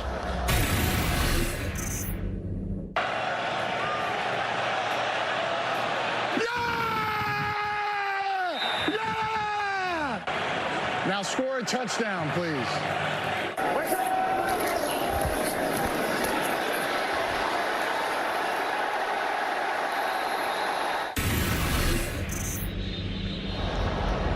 With a win, St. Louis gets in, and Anthony Becht getting strapped in with that headset as well, gearing up for the second half against the DC Defenders. He's checking in with his OC, Bruce Gratkowski. Today's first half stats are brought to you by Progressive. Flip side for DC. This team trying to bounce back. They've dropped 3 out of 4. They've got to stay alive in the playoff hunt, and Ty Scott has had to step up as you guys predicted. Hasn't had the big play just yet, but he is the most reliable receiver now that Harmon is out. But this is a game that DC probably feels good about. I know you're not winning the way you want to, but the way you've struggled the last couple weeks to have a game close. We talked to their quarterback's coach earlier. He said, man, if we could just keep it close. Now let's see if they can keep it close and finish. Yeah, so mission accomplished in that regard as we start the third quarter with DC getting the football. Chris Rowland approaches and takes off from the 10 up the center of the field, and Chris Rowland trying to stay on his feet and goes down. Wrapped up by Keelan Kennedy at the 37. So Jordan Ta'amu was in concussion protocol last week, able to go this week. The former Ole Miss Rebel begins the third.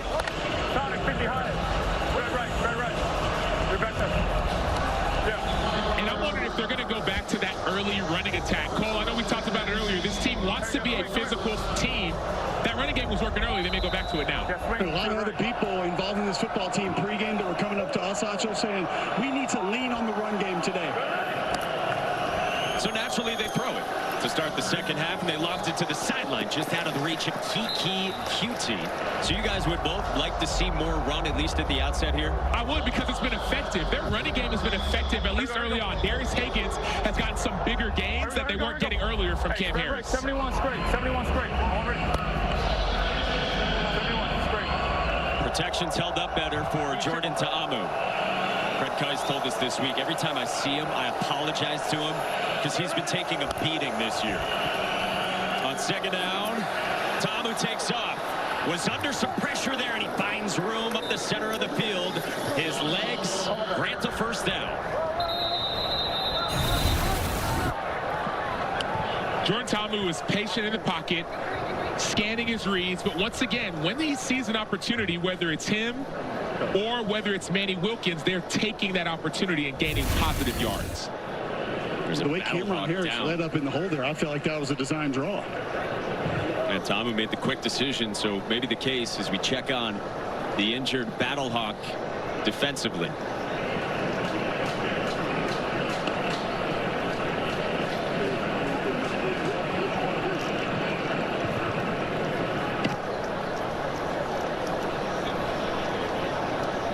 Looks like Kobe Smith.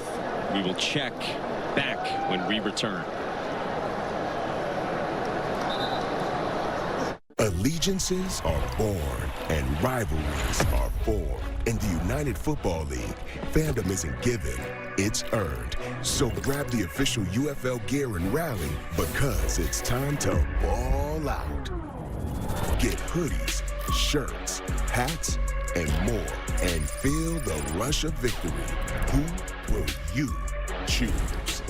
Head to shop.theufl.com and get your official gear today. Austin Fallu, who played in a couple of games for the Seattle Seahawks in the regular season this year, bumped knocked his head on the rear of one of DC's offensive linemen. Good to see that Value is able to walk off under his own power. So, DC to begin this third quarter, trailing by 3 in a key spot late in the regular season against Anthony Beck's Battlehawks. Has it out in midfield. From the 48 in the first minute of the third. Ta'amu kept it up the middle and using his legs here out of halftime. Spread right, spread right. 59, spread right, 59. Solid 59. Solid to the other side. What have you thought of Ta'amu today? I think he's been effective. He hasn't had the explosive plays like we're used to seeing, the big-time yardage, but he's been effective so far. With Darius Hagan's in motion. They set up a screen left side for the jitterbug Chris Rowland, and he goes diving for a first down. Chris Rowland at 5'8", also playing some running back today. Once upon a time, he broke Jerry Rice's HBCU record for single-season receptions. Yeah, he's only D1 player in 2019 to score on a kick return, a punt return, a rush, and a reception. And so to do it in a single season, he's got some juice to it. Once again, DC without its top wideout. Kelvin Harmon suffered a hamstring injury last week, and he's out for the season. One of the best wideouts in the league. Ta'amu across the middle for Smith and a low throw, and it's incomplete. Tim Harris, the former Virginia Cavalier, in coverage. Yeah, they've been waiting on Smith to step up this season, and so far he hasn't.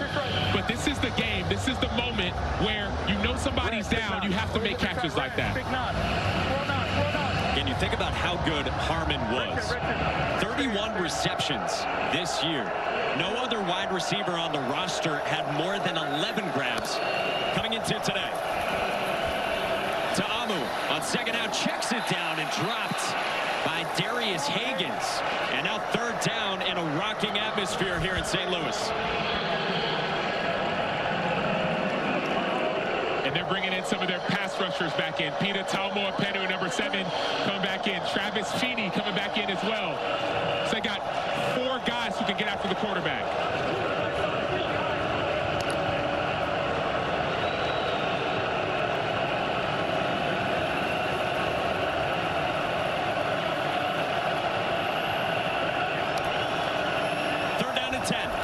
Ta'amu, quick release for Smith, and he made the catch, and he's got a first down. Before Cam Kelly got to him, there is Smith on the scene. Yeah, and that's the catch that you have to make. And great eyes by Smith. Better pass by Jordan Ta'amu, and then Smith taking on that hit. When you come across Smith, you got to be ready to accept contact. Hey guys, Greg Long at right tackle right there going up against Pita, who Acho mentioned. He's been with this football team for 2 days before this game. A nice job handling the inside move on that nice completion. The 76 in white at right tackle, Greg Long, signed on Tuesday. Ta'amu a slant again, and this time Tim Harris breaks it up on Brandon Smith. Well, Tim Harris pressed into a bigger role as well. We mentioned this. Starting corner Brandon Sebastian's out for the season because he suffered a broken thumb last week and got a pin put in on Thursday. Yeah, Tim Harris was a 6th-round draft pick in 2019 to the 49ers.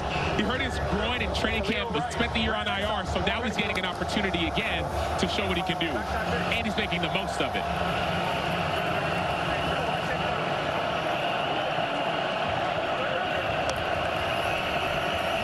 Ta'amu under pressure, got away from Talmoa-Penu, lost to the sideline for Ellis. All alone for a touchdown. Jordan Ta'amu creates, and Alex Ellis cashes in, and DC leads.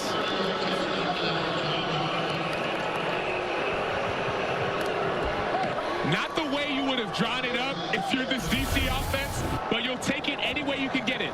Peter Talmoa-Penu, great rush, dip and rip. And all of a sudden, Ta'amu steps up. But notice, Chris Payton-Jones, he's looking at this shallow route. You have to play it deep to short. So if you're in that zone, you have to notice there's something behind you. Play it deep. Forget about that ball that's 2 yards behind the line of scrimmage that could be thrown deep to short. In the UFL, UFL no kicks. You can go for 1 from the 2, 2 from the 5, or 3 from the 10.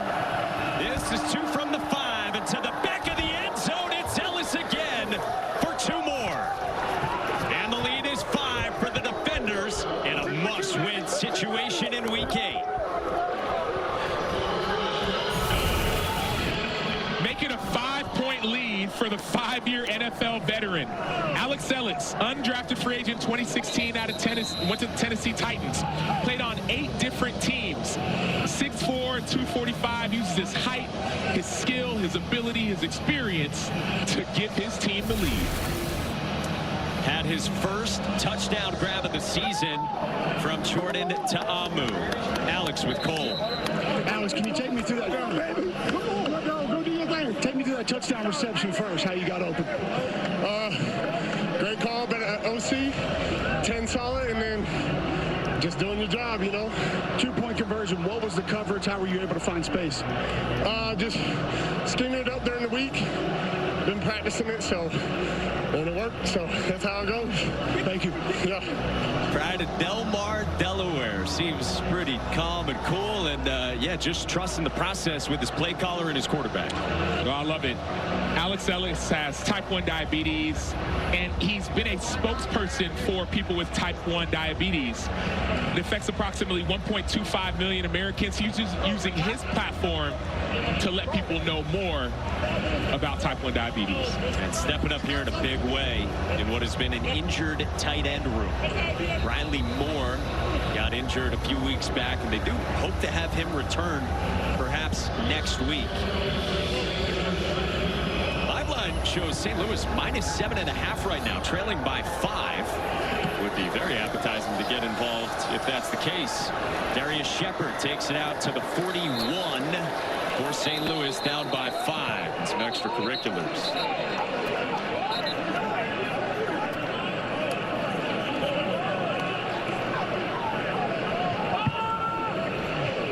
Offsides on the kickoff. We're just going to add 5 from the end of the kick or end of the run. Offside, number 5, kicking team. 5 yards will be added to the end of the run. First down. Road to Missouri, presented by the Missouri Division of Tourism. There's a Mo for every MO. Find yours at visitmo.com. And the road ahead, the clinching scenarios here in Week 8 in a 10-week regular season. For St. Louis, you win this game, you're in. San Antonio still to come against Arlington after this game here. And should San Antonio win that, and should St. Louis win here, DC would be eliminated. You get 4 playoff teams. We already know 2 of them. And now it's 3 teams for 2 spots, including these 2. Manny Wilkins faked the pitch, now rolls, gets to the edge. And Malik Fisher stands him up, and they bark at each other.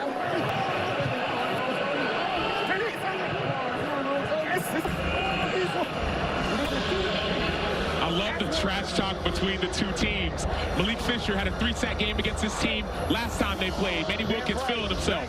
I love it. And how about Malik Fisher saying it's a loss of 1? It is a sack. It is a sack. You take him how you can get him. Tied for 3rd in the league with sacks. And he was a monster in that first meeting, to your point. Wilkins, quick release. Kimari Averett, one of the tight ends, made a man miss and takes off. Inside the 40 before Momo Sonogo got him, and 17 yards to Averett. So Kimari Averett started off when he was playing football on defense. Then he started dominating people on offense, so he moved over to offense, and now you're seeing why. His size, 6'6", his skill and ability. For Bethune-Cookman, Kimari Averett is finally making his mark. Anthony Beck told us early on this year he's going to be playing on Sundays. Showing up here, and now Sailors found a seam. And with a burst, he moved forward to the 30, and a strong gain sets up 2nd down and short.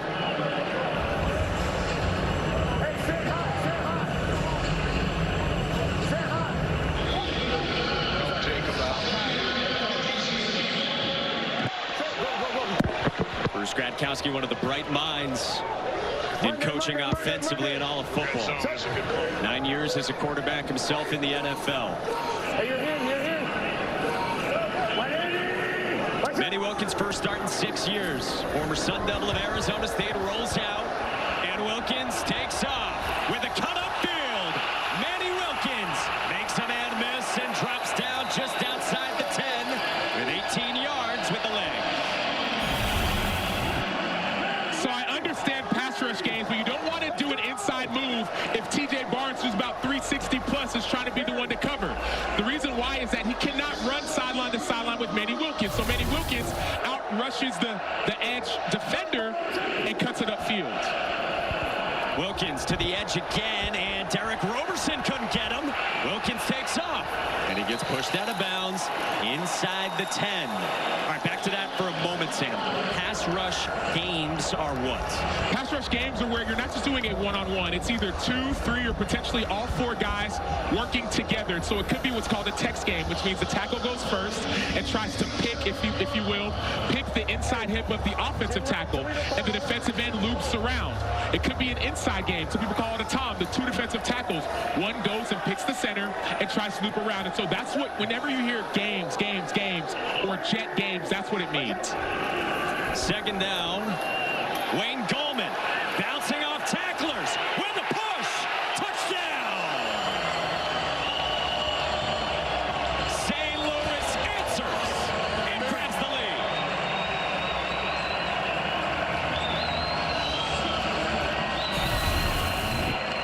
What stands out to me most about this St. Louis Battlehawks team is their depth. So you're seeing Wayne Gallman, who started the season as a starter. Then they went to their second running back. Then they went to their third running back, Mateo Durant. Then they went to, then they're back here to Gallman, and he's stepping up and making plays. And so whether it's Sailors, whether in earlier season, Mateo Durant, and now Wayne Gallman, each one of these guys is stepping up behind that elite level offensive line. And in a rabid fan base and atmosphere, you got to get the streamers out of the end zone. You're in the Battle Dome at St. Louis. How about Wayne Gallman? This guy did not have a good week 1. So he got the first crack at the running back job. This guy's been inactive at times this year in the UFL for a 5-year NFL veteran and superstar running back in college at Clemson. He has handled a fake punt against them today. He's got a touchdown as well. St. Louis goes for 2 from the 5. 2/3 of the time in the UFL, that's the choice. Averett's got it for 2 more. And the lead is 3 for the Battlehawks midway through the 3rd. Have a day, Wayne Gallman. Pay dirt for the veteran. This presentation of the UFL will continue after these messages and a word from our ABC stations.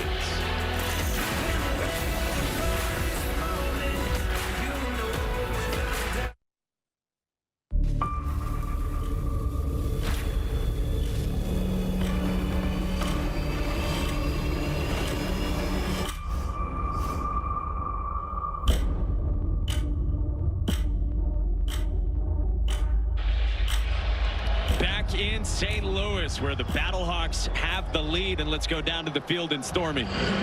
Manny Wilkins led that touchdown drive. There was a little jawing early on. How much does a moment like that motivate you?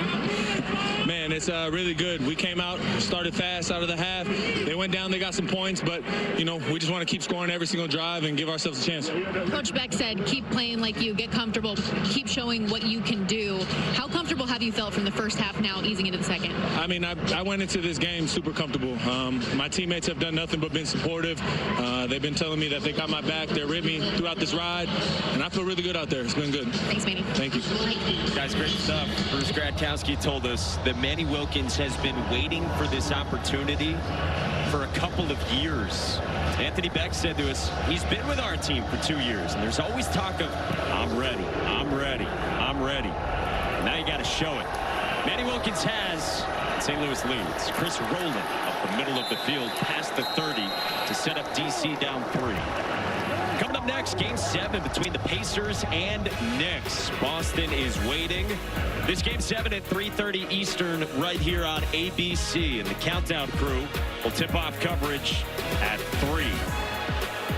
Will the atmosphere be as good as it is here with this crazy fan base in St. Louis? The fan base and the play on the field. I'm watching Chris Garrett. He's made the last 2 to 3 special teams tackles. He played with the Rams in 2021, won a Super Bowl. But special teams coaches are watching this and saying, we need guys like that on this field, on our team. So you're seeing elite level ball, offense, defense, and special teams. This is pro football in the spring, where about 75% of the players in this league have NFL time. Jordan Ta'amu included and throwing into double coverage and incomplete. Intended for Brandon Smith. Quinterio Cole and Tim Harris were there defensively. As was Carson Wells. Carson Wells got that pass rush to affect it. Quick field. 47. Quick field. 47. We've talked about the defenders and would they lean more on the ground. Well, we've had some success through the air as well in trying to shot play on first down. In a vocal environment in the third. Here's Darius Hagans, who ran it well in the first half. Wrapped up after just 2 yards. And third down coming for DC.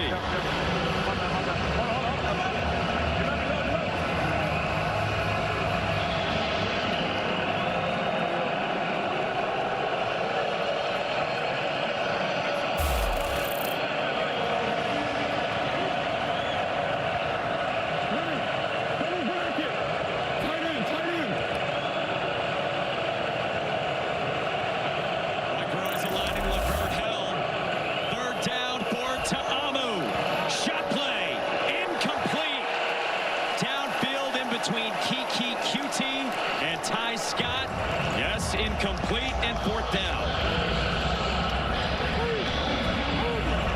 So there's a miscommunication on that route. But one thing I'm loving to see on third and long, Cole, I'm seeing 4 defensive ends on the field. And so you're seeing, we talked about games, you're seeing it right there. That's that Tom game, right? 2 guys inside. But you're seeing pass rushes. Cole, what does that do for an offensive line when you see 4 quick guys even on the inside? Well, you better get your sets straight. You better get your technique and fundamentals going early on.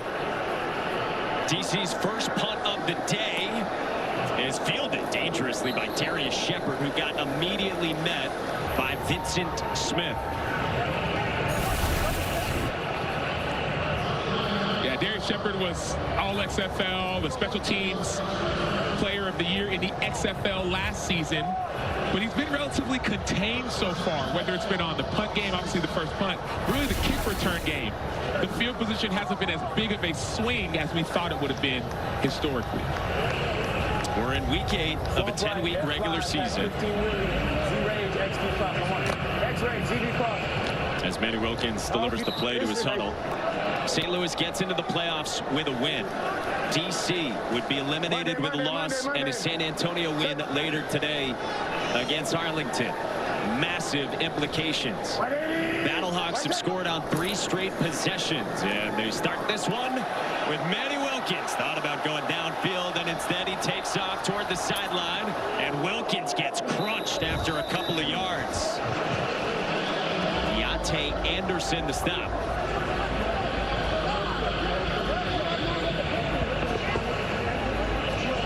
Let's go double right, 2 jet Haas. Double right, 2 jet Haas. Hey, double right, 2 jet Haas on 1. Double right, 2 jet Haas. In the UFL, 8 players on each team can wear headsets, and there's no cutoff point. So Bruce Gradkowski, if he wanted to, could continue talking to Manny Wilkins. In the NFL, the cutoff is 15 on the play clock. Wilkins downfield into coverage and too tall for Jamarcus Bradley with Deontay Anderson back there, standing him up, and now it's third down. Miscommunication from Jamarcus Bradley. You see them in the slot, going with that slot fade. But I love the coverage by Deontay Anderson, who's a safety. He was a #1 safety recruit coming out of high school. He was working at Macy's before he got the call last year to come and play in the XFL last season. And so he's taking advantage of his opportunity, even when you would think it would be a mismatch for the offense. St. Louis 1 for 5 on third downs. Manny Wilkins tucks it, takes off, and lowers his shoulder on Anthula Kelly, and uses the legs again for A quick injury update for the DC Defenders defense, fellas. Santos Ramirez, safety, has been ruled out for the rest of this game. Was with Greg Williams with the Jets. Strong safety, speed the back single. Strong safety, speed the back single.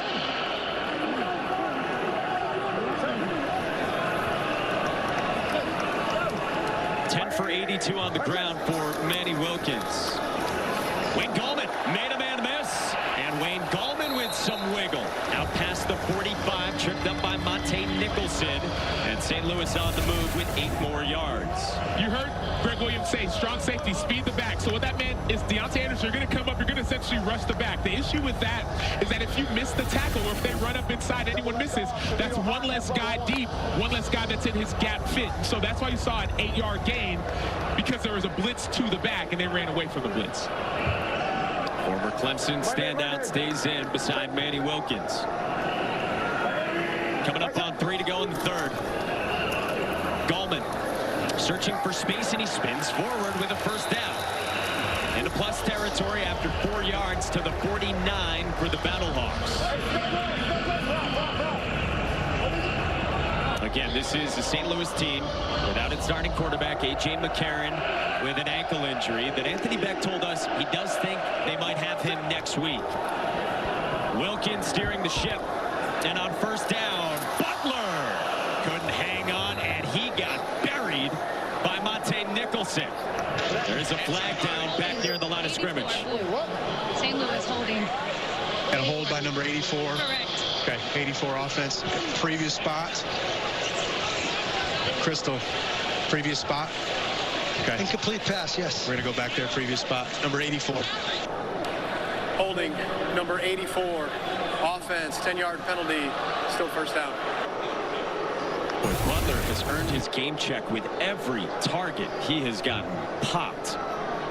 Yeah, you're seeing Jake Sutherland, number 84. He's going to be on Trent Harris. As a defensive end, you say, I cannot be blocked by a tight end. It's not allowed. It's illegal. And then you see that hit on Butler. This is the 3rd or 4th big hit he's taken. He's being attended to now. Again, Hakeem Butler has been the best wide receiver in this league. And he is barking back at the officials as he heads off. This Greg Williams-led defense has laid some big hits on Butler throughout the afternoon.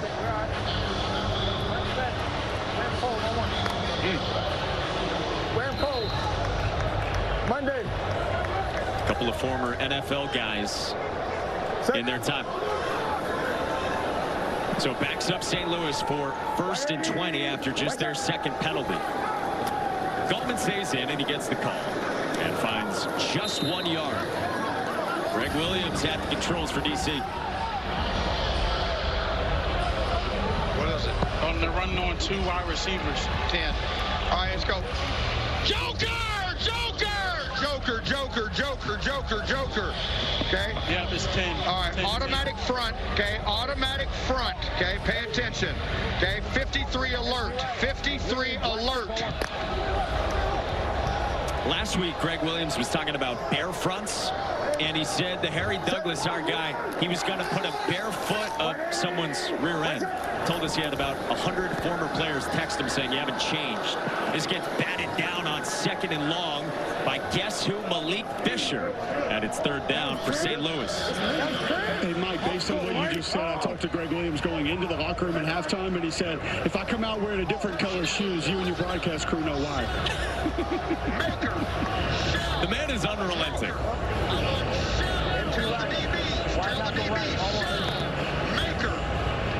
Former Bills head coach from 01 to 03, served as the Browns interim head coach in 2018. Last seen in the NFL in 2020 with the Jets. 3rd and long, and he brings pressure. They got it away on a screen. And moving forward out to midfield, Butler wrapped up at the 49 by Trent Harris after 10. And it's 4th down. 2 things I I noticed, I heard Greg Williams say, tell the DB shell. That means, hey, stay deep. But also, Trent Harris was blitzing on that. We talk about in defense, retrace. Hey, that means you're going full speed one way. If it's a screen or the ball's out, retrace your footsteps. That's what Trent Harris did in order to make that tackle about 10 yards downfield. And so, even if you're going full speed one way, you got to be able to redirect immediately, because if you don't, that could have been a first down. Trent Harris, who you've called out for his technique a few times in a positive way, former All-ACC player at Miami. Spent time on the Patriots practice squad. Sterling Hofrichter gets a high punt away to a fair catch signaling Chris Rowland at the 11. The United Football League season continues next week in Week 9 in a 10-week regular season. Saturday, St. Louis takes on Arlington at noon Eastern on ABC. And then over on Fox, it's Birmingham and San Antonio. High-powered showdown at 3 Eastern. Sunday on Fox, Defenders and Showboats, and then Panthers and Roughnecks, both at 2:30 Eastern. So Reggie Barlow and his team at 3-4 overall, having dropped 3 of their last 4. Down by 3.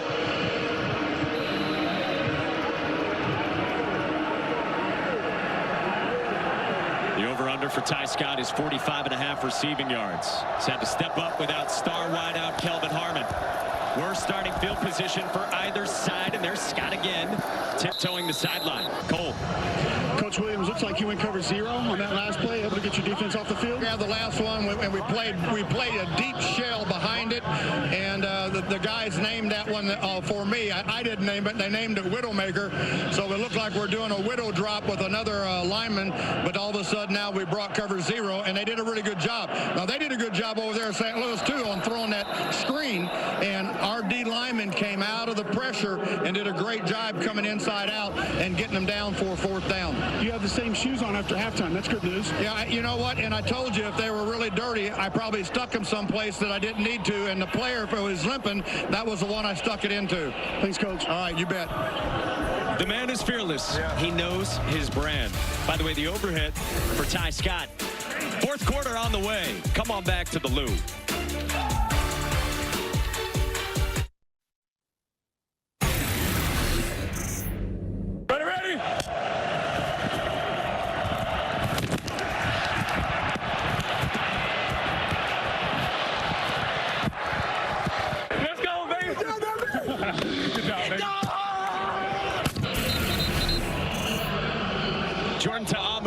Just 2 Power 5 offers out of junior college, goes to Ole Miss, eventually throws to A.J. Brown and D.K. Metcalf.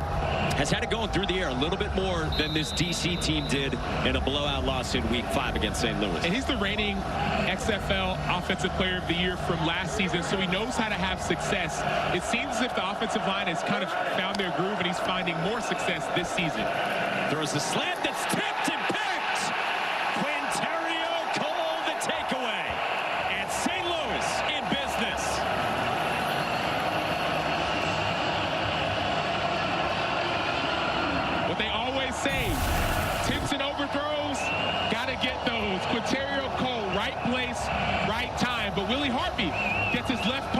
Quinterio Cole gets the interception. He had a Week 1 interception off of a tip in the red zone earlier in the season. And sometimes when you just do your job and stay around the football, good things happen. 2nd interception for this defense. And for Q Cole, 2-time HBCU All-American who transferred to Louisville. Anthony Beck said to us this week, he might be our most consistent player this year. Sets up. Manny Wilkins and the Battlehawks up 3 in the red zone. They want more and want to extend this lead. Jacob Sailors.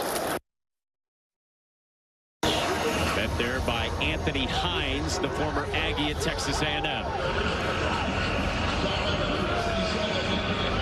They're doing a lot of, we call it gap scheme, Cole. You talked about this earlier.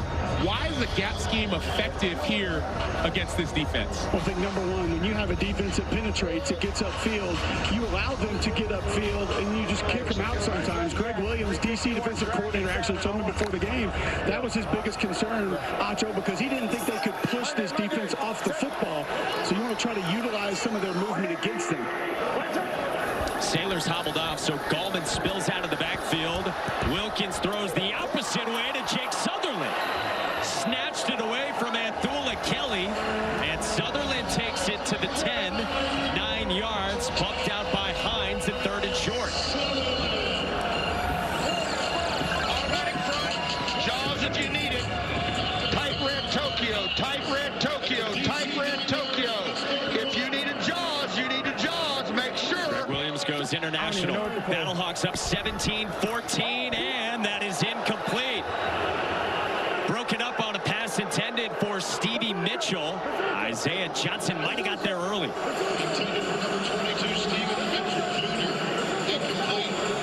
Fourth down. Gonna go tush push here, it appears.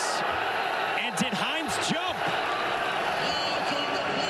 On 4th down and 1, he might have, and may have gifted St. Louis a first down.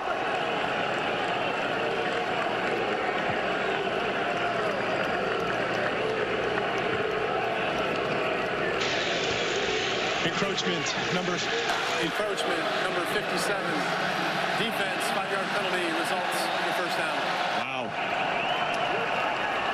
We always talk about the phrase earmuffs, the word earmuffs, earmuffs, earmuffs. When it's 4th and 1, hard count. Put your earmuffs on the defensive line. I don't care how many huts, how loud the quarterback is. Cannot give them a free, because that's a free first down, right? Make them earn it. Put your earmuffs on, Anthony Hines, to keep from jumping off sides. 6 letters of happiness. Let's go from Anthony Becht. First down and goal. Wilkins, fade, Butler, too tall. Garyon Conley in coverage, back after missing the last 2 weeks with a groin injury. The former first-round pick as well. Look at his technique, his eyes. His eyes are on the ball. And so Conley's got some height as well. So he's high-pointing the ball, not going to get pushed around by the 6'6" receiver. He's been there before. Again, Cole was comparing wingspans with Hakeem Butler pregame. Answer is 7-1 or 7-2. Yeah, that's pretty long from Hakeem Butler. You see the anytime TD odds for him. Wilkins steps up, rolls out, legs have been effective, flag down, he hurdled, got popped, and scored! Manny Wilkins goes flying. We will check the marker. 61 with a hold. Results of the play is a touchdown. Yeah. Okay. Holding number 61. Offense, 10-yard penalty. Still second down. Mike Panashuk brings back the theatrics of his quarterback, Manny Wilkins. You can feel the energy right now from Wilkins, but let's put our eyes on Panashuk, who's the center, former defensive tackle. You got 2 guys, you don't need a hold right now. The issue happens there. You're not used to a quarterback escaping the pocket. A.J. McCarron usually stays in the pocket. So Manny Wilkins escapes. Panashuk has to let go. It's hard, Cole, because you're trained to stay on the guy. Hey, you're trying to finish your block, and you don't know which direction your quarterback's leaving the pocket. That was tight. That was close. This is second down and goal from the 14 for the Battlehawks. Pressure coming. Low snap. Wilkins fielded it and goes down. 355-pounder T.J. Barnes belly flops on Wilkins, and it's 3rd and goal, backed up at the 19. And T.J. Barnes let him feel all 355. So you see the edge, the blitz off the edge by Farrod Gardner. He misses the tackle, which is okay, because everyone else is hunting and running towards the ball. Quarterback's going to stay inside. You have to put pressure on him. Hacho was right. I think Barnes used Wilkins' face mask to get up off the ground a little bit there. It's a little bit better for Wilkins because Barnes was 420 last year before dropping all that weight. 3rd goal from the 19. Pressure again, and Wilkins got it away incomplete. Garyon Conley broke it up in coverage against Jamarcus Bradley, and DC gets a huge stand in the red zone, and St. Louis will try a field goal. One thing that stands out about Garyon Conley when you turn on the tape is that he's great in man and he has great eyes. And so 1st-round pick out of Ohio State, 2017 to the Raiders, played with Marshawn Lattimore. But he shut down Tyreek Hill and Antonio Brown in 2018. He had a leg injury, so he's out of football for 4 years. This year is when he finally got a chance to come back. So 37 for Andre Schmidt. We got a look at the Bears in the summer and connects to make it a 6-point lead. Still a long way to go in the fourth. This presentation of the UFL will continue after these messages and a word from our ABC stations.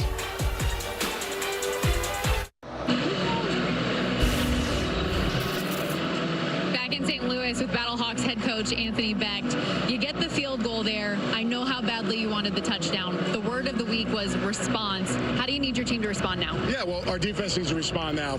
We got to be better in the red zone. We got that holding call. I mean, that was a close one, but look, they called it.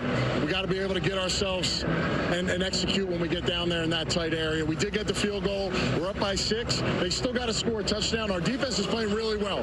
Got to continue to pick it up on all other phases. Offense is doing good things. Manny's moving his legs. We just got to execute and be a little firmer up front. Thanks, Coach. All right, thanks, Storm. Mike. A comprehensive review from Anthony Becht here in the wild world of the United Football League, where we have 4 playoff teams. We know 2 of them. 3 teams alive for the last 2 spots, including these 2. DC does need a touchdown, and this is Chris Rowland, who goes hopscotching his way to the 31. So, how would you evaluate St. Louis's defense? They've been the answer. This is what they've been, not all season, but the last probably 5 or so weeks of the season. They're forcing turnovers. They're attacking the football. They're developing their identity, which is fast, physical, and defensively sound. Hey, that's what defenses do for us, right? That's what defenses do for us. They pick us up.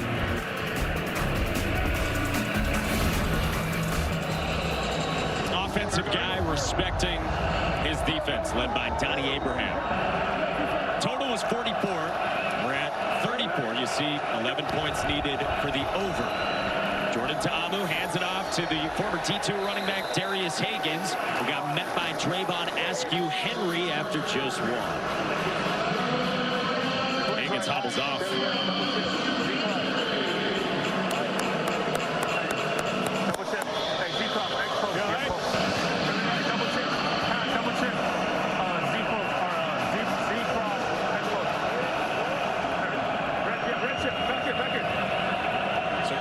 Comes on, gets directions from Ta'amu. Harris, who's been banged up the last few weeks, according to Fred Keiss. Ta'amu, the bobble, the recovery, the escape into the sideline, and got it away, incomplete. 3rd down.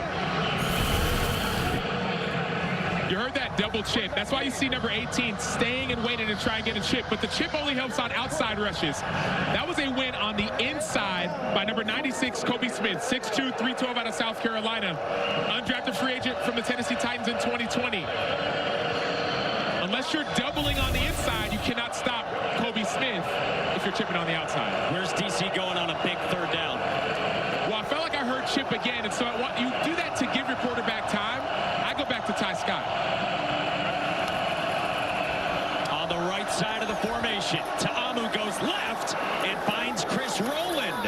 And Rowland's got a 1st down before Tim Harris made the stop, and 11 yards and a huge conversion. Jordan Ta'amu gets a little bit of time. I like the rush by Carson Wells, but great pressure on the inside. They call that ribs, right, Cole?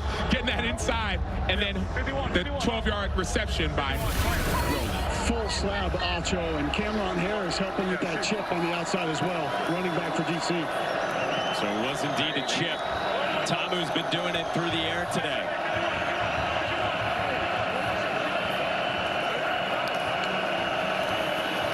Ta'amu, quick release into coverage and dangerous for Kiki Cutie, and Mike Rose got a paw on it. This is a brilliant play by Mike Rose. He's going outside, but he notices he's got to get back in my zone. That drop gets in the way of your quarterbacks. That's brilliant football. Great situational awareness, saying, okay, number 3 goes outside, the number 3 receiver goes outside. I got to get back into my hook drive.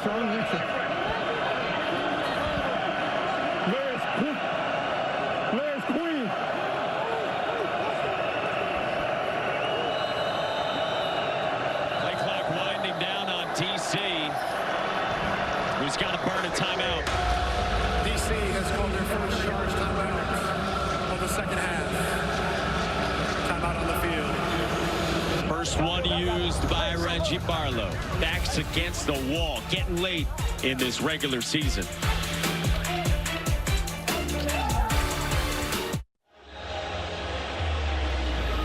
In the UFL, this is week 8 of 10. Birmingham undefeated, best team in the league. They're in. Battlehawks get in with a win here. They've got the lead by 6. Brahmas are next up against Arlington. They have the same record right now as St. Louis. And if they win and DC loses, then DC is eliminated. Cole, what you see on Peter Dalmoy-Penu pass rushing for St. Louis?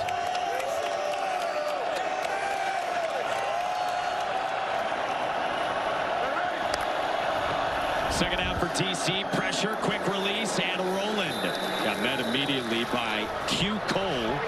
He's a little bit slow to get up. Stud safety for St. Louis ahead of third down.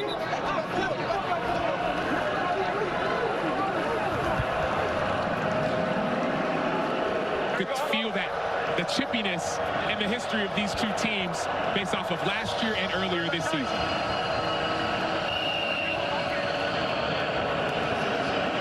DC, the kings of the league last year in the XFL, won both matchups in a span of 14 days.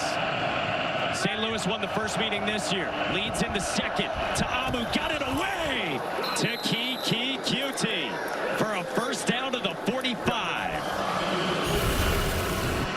That was a perfectly placed ball on the inside number of Kiki Cutie. Why does that matter? Tim Harris is on the outside. Mike Rose on the inside. If you can get it before Mike Rose gets out there, then you'll get your first down. So another foot outside, PBU. Another foot inside, incomplete. Perfectly placed ball by the reigning XFL Offensive Player of the Year. And to Cutie, who had some great years with the Texans. This is a check down and a drop from Higgins, who's had a couple of them. And QT wanted the football. He's checking out late. Some quick right here. We go gun dart here for this screen. They try to run a back screen to the back. We got 11 personnel. 11 personnel. Hey, it's a good call, gun dart 51. Gun dart 51. Do you want to go dime or you want to go? No. What are we in now? We're in dime.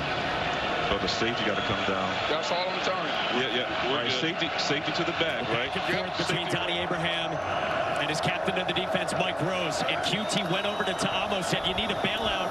Come to me." Ta'amu went that way and incomplete. So QT calling for it, had a chance, but Drayvon Askew Henry forces third down.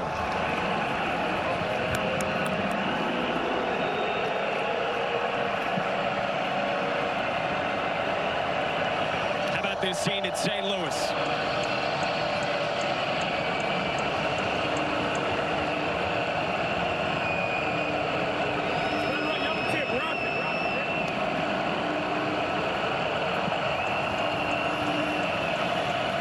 Taste buds starting to feel the playoffs for the Battlehawks.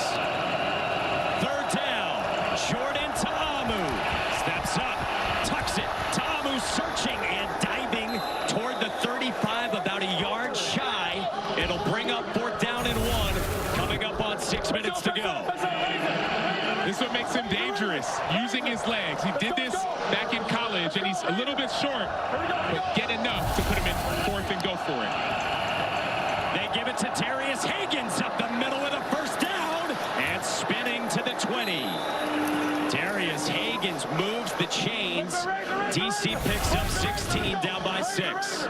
I could hear Ta'amu when he handed the ball off, said, "Go get it." Great block by Alex Ellis, coming and kicking out Travis Feeney, and Darius Higgins does the rest. 5'11", 207, signed with the Steelers, undrafted free agent in 2023. Played last preseason.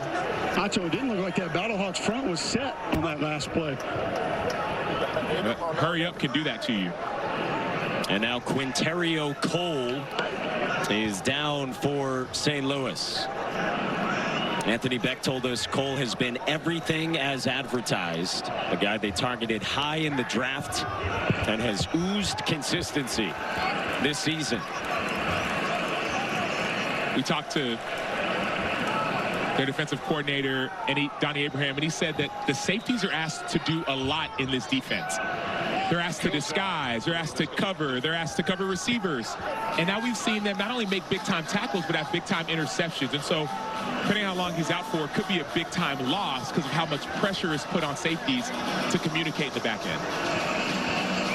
And remember, too, as we come down the stretch here, you can't kick an extra point in the UFL after a touchdown. So you got to go for a conversion from either the 2, the 5, or the 10-yard line. And overall, league-wide, just a 42% conversion rate. DC's got first down and 10 for Jordan Ta'amu. From the 20. Here's pressure. Ta'amu got rid of it to Smith, who gets submarined by Keelan Kennedy out near the 16 after 3 yards. So you see the big-time blitz, big-time pressure. That means the ball has to come out. Keelan Kennedy just got in the game because of the injury. Well, he has his eyes on the quarterback. You have to cut off that receiver. Great low tackle by Keelan Kennedy. 12th play of this defender's drive with 5 to go. Ta'amu, sideline, got it to Scott. Touchdown. This game is tied in the 4th. A silencer from Ty Scott in St. Louis. Ty Scott became the go-to receiver, especially after some injuries. Well, look at this route. Just a simple out route. Perfectly placed ball, gets it in the end zone. He's a basketball player growing up. He didn't fall in love with football until he was 17 years old.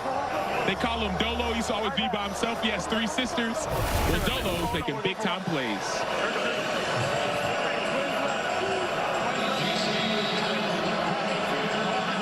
And remember, you cannot kick it. These are the success rates on 1, 2, or 3. Overall, 42% success rate. DC goes for 1 in the lead from the 2. On a rollout, Ta'amu floats it. End zone! And caught! Caden Smith hangs on to it. And there's a couple of markers down in the back of the end zone.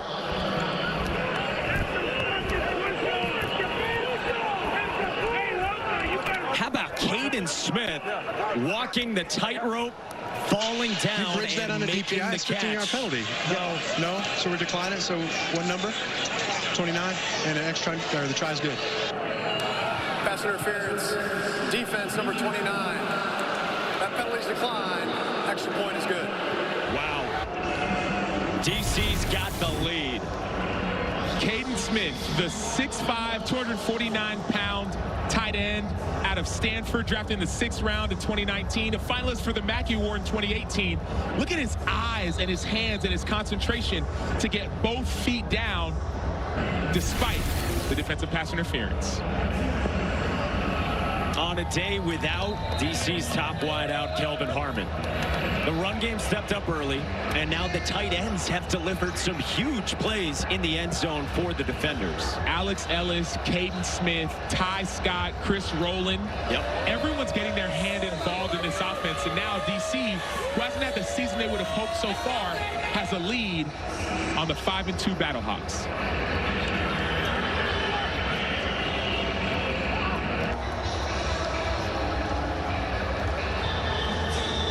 Anthony Becht's pantomiming what's going on the field as far as pass interference is concerned.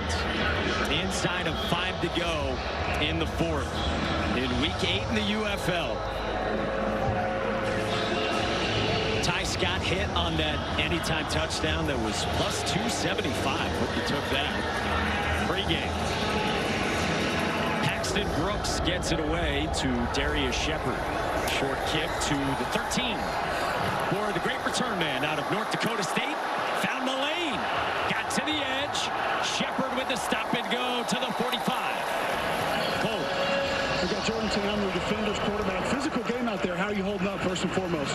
Good. I'm holding up good. A couple late hits, but I'm out stand right back up and keep playing football. Final play sounded like we heard it as 18 for the conversion. You roll to the right. Yeah. Do you have the option to keep that? When do you know you're throwing it? Yeah, I mean, I have the option to keep it or throw it. I just felt like they got my containment, and just gave my tight end a chance and came down with it. Thanks, Jordan. Thank you. Fred Kice told us he is tough as nails. Taking licks behind a shuffling offensive line all season. Still work to be done for the over. We're at 41 total. Pre-game total was 44. St. Louis down by 1.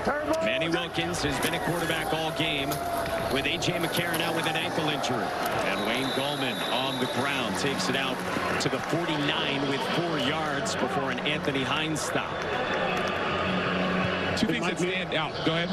I was going to say, Manny Wilkins, not used to overcoming adversity. I talked to Billy Napier, who was actually his offensive coordinator at Arizona State, and said, when I got there, this kid was buried behind 3 players, 3 quarterbacks. He was able to beat them all out, gain that starting role. Said he's a great kid, processes well.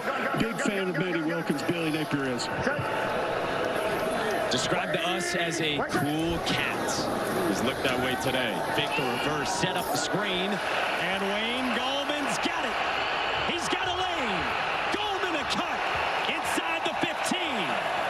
Tripped up by Nicholson after 38. So, Cole, I got to talk to you about this one, because number 61, Mike Panishuk, the center. Watch his block. What do you do in this situation? Well, you're just trying to find the opposite color jersey first and foremost, but I don't know if I was ever quick or fast enough to get that far downfield. And by the way, Acho, he's going to add to that because 91 tagged him a little bit late, and they're going to pick up some extra yardage. And 91 on the defense. 26. Okay, and we're going to go all the way down to the 2-yard line. 91. Yes? Okay. Yes. Personal foul, unnecessary roughness, number 91. Defense.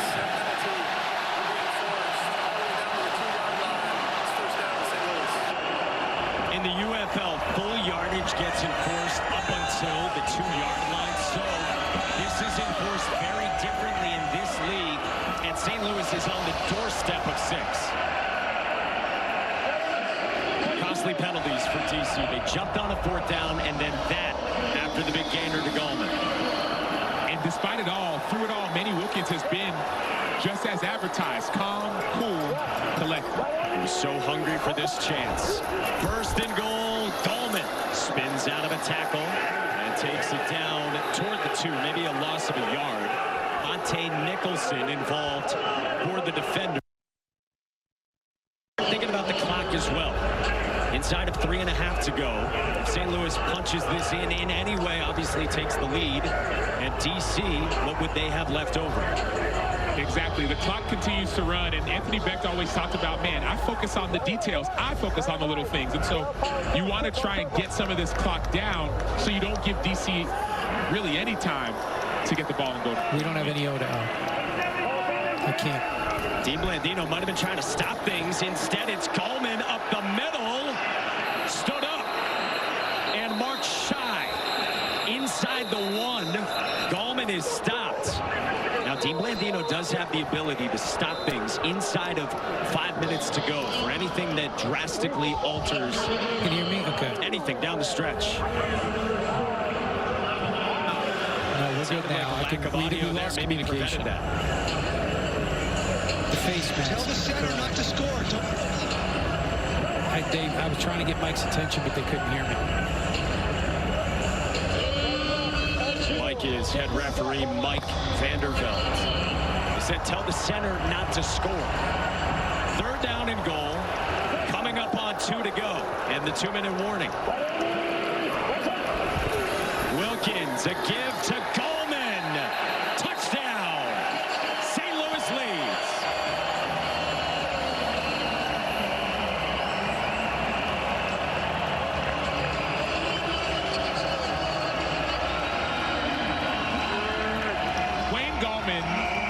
Is a national champion. He played at Clemson in 2017. He won a national championship for them, and it's almost like this patience and this burst. You see this with Le'Veon Bell a little bit, especially when he was in his heyday. He'd be patient and he would burst. Wayne Gallman, 4th-round pick to the New York Giants, has this sense of patience to his game, but this explosivity that always shows up.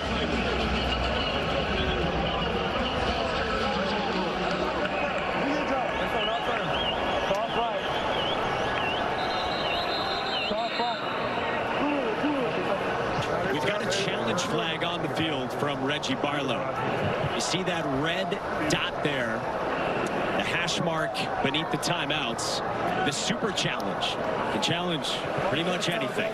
Something that was called or wasn't called. Unique to this league in the UFL. They already cleared it, so. Are we going to keep them? We're going to save it because we already looked at it. Very good. Okay. DC is not challenging the ruling on the field. It had already been cleared by replay. Therefore, they will remain with their super challenge. It's a touchdown. So Dean Blandino and company can look at any obvious error that may have a significant impact on the outcome of the game in the last 5 minutes of the fourth quarter and overtime. Doesn't mean you can't challenge at that point, and pretty lenient and generous that he throws the flag and they don't enforce a challenge there. But even more so, they also look at any score or no score, down by contact. So those are the things that are also reviewed. You don't need to challenge in those situations. St. Louis will go for 2 from the 5 and try to make this a 7-point lead.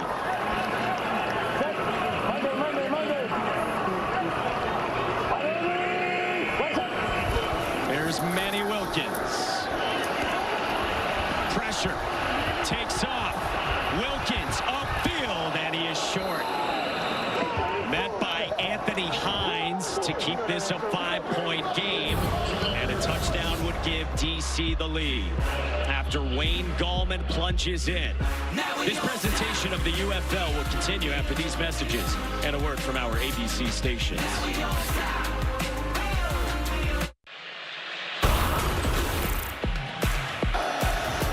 Wayne Gallman has had his fingerprints all over this game for St. Louis. And he's doing the little things. He's showing the blitz and then getting in, making a tackle. He's patient in the run game, in the receiving game. He's catching the screen, being patient as well, getting extra yardage. Wayne Gallman is showing why he was a 4th-round pick in the NFL and had the career that he did. Good job, Wayne. Way to run the ball.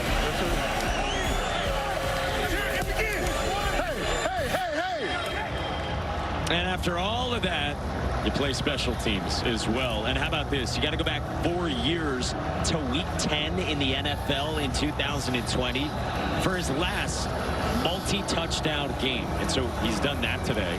And then that first play you saw, you were talking about it. He was selling the fake on the fake punt from a defensive standpoint. And those are the little things. So sell the fake so you can tempt them to go and throw the pass, then go back out and make the tackle. Little things done well make big things happen. Chris Rowland takes out for DC with a seam, and he tumbles out near the 45 with the defenders down 5. Coming up next on Fox at 4 Eastern, the Renegades square off against the Brahmas, who are also 5-2, just like St. Louis.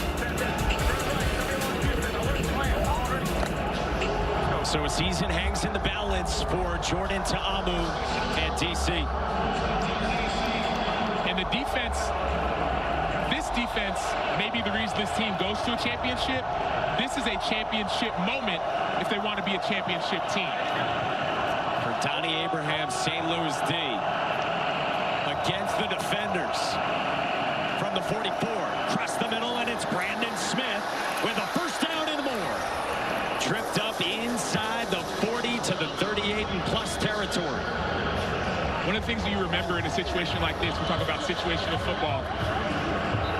You're up by 5, so field goal doesn't hurt you. A touchdown is the only thing that hurts you. And so play smart and play with the situational awareness. 2 timeouts for DC.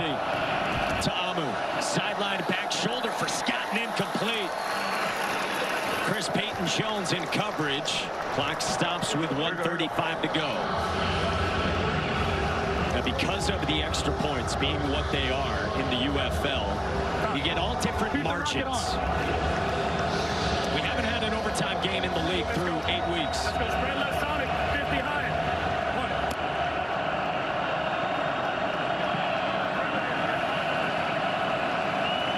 This is where pass rush, guys like Peter Talmo-Penu got to step up.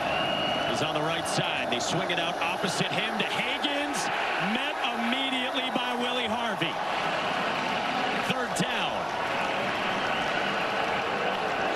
3rd down, stays in bounds, clock still running. Willie Harvey, great tackle. tackle. Mike Rose, they talked about him being in there gives Willie Harvey freedom.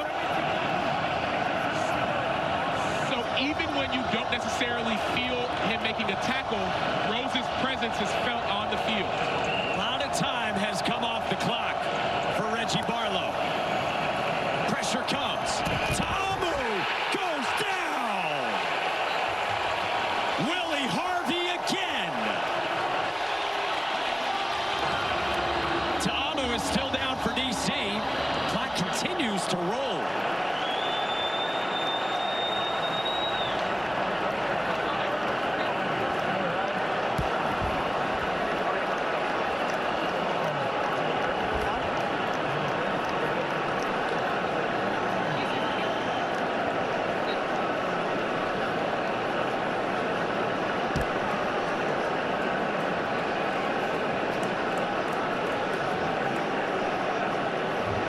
Jordan Ta'amu's been under siege this season. And DC had taken the football all the way to the 38, well within the range of Matt McCrane. Again, you don't necessarily hope to get a field goal there, but at least something. And instead, second down swing pass stays in bounds, no timeout used, and now this. And Willie Harvey, you see him at the top of your screen with a nice pressure. But that's the freedom that we heard from Donnie Abraham. He said, man, something about when we get our guys fully healthy. Mike being in there makes Willie better. Willie being in there makes Mike better. Guys able to do their job to do it at a high level. Put 7 seconds back on the clock. So 55 seconds remaining here in the fourth. Mike, I think we might have a challenge flag from Reggie Barlow here as well. Let's see. He has tossed the flag down as Jalen McClendon readies. McClendon got forced into action last week when DC's top 2 quarterbacks got injured. Yes. 7. Number 7. If you use the challenge, you have to specify exactly what you're challenging. And it sounds like illegal helmet contact. Senior looking at this inside too, right? He has his challenge. He's going to challenge it. We're going through with the review. Okay. This is his challenge. And we're going with illegal helmet contact, unnecessary roughness, so we could also consider this roughing the passer, That's right? what I'm looking at, potential roughing the passer. That's what we're reviewing. Yep. All right. So I'm on the near cart. 51 is clean. 51 head is up. He wraps. There's no issues on 51. I'm looking at the second defender who comes in, and really I don't see any contact to the head neck area. I'm looking at possible shoulder up into the upper chest, but I don't see direct contact to the head neck area. I'm going to see if there's something else on my end zone shot. He's not. Okay, my end zone shot, again, I just see the quarterback being sandwiched. I don't see a direct blow to the head neck area. Shoulder to the body, inadvertent contact. Yes, I was just going through the review. The ruling on the field will stand. There's no direct forcible contact to the head neck area. He just gets sandwiched. No foul, so he loses the challenge. Sounds good. Super way. After review, there is no foul for roughing the passer. Head coach's challenge is now taken away. There's no super challenge remain. DC has 1 timeout remaining. Do you agree not enough contact there from 7 and blue? Maybe I don't agree, but I learned. Because I felt like there was contact, but the word being used was, okay, he was sandwiched. It's almost like it wasn't lowering of a helmet, nor is it intentional. And so that's where I can understand by listening, okay, this is why that wouldn't be called. That was a last-ditch effort from DC. Now this is the final straw. 4th down and 24. Your backup quarterback, Jalen McClendon, comes on. Trying to save a season. McClendon steps up, rolls out, and throws short of the sticks. Ellis with a lateral to Rowland. Ball alive, and McClendon falls on it near the sideline. St. Louis gets the stop and is on its way to the playoffs.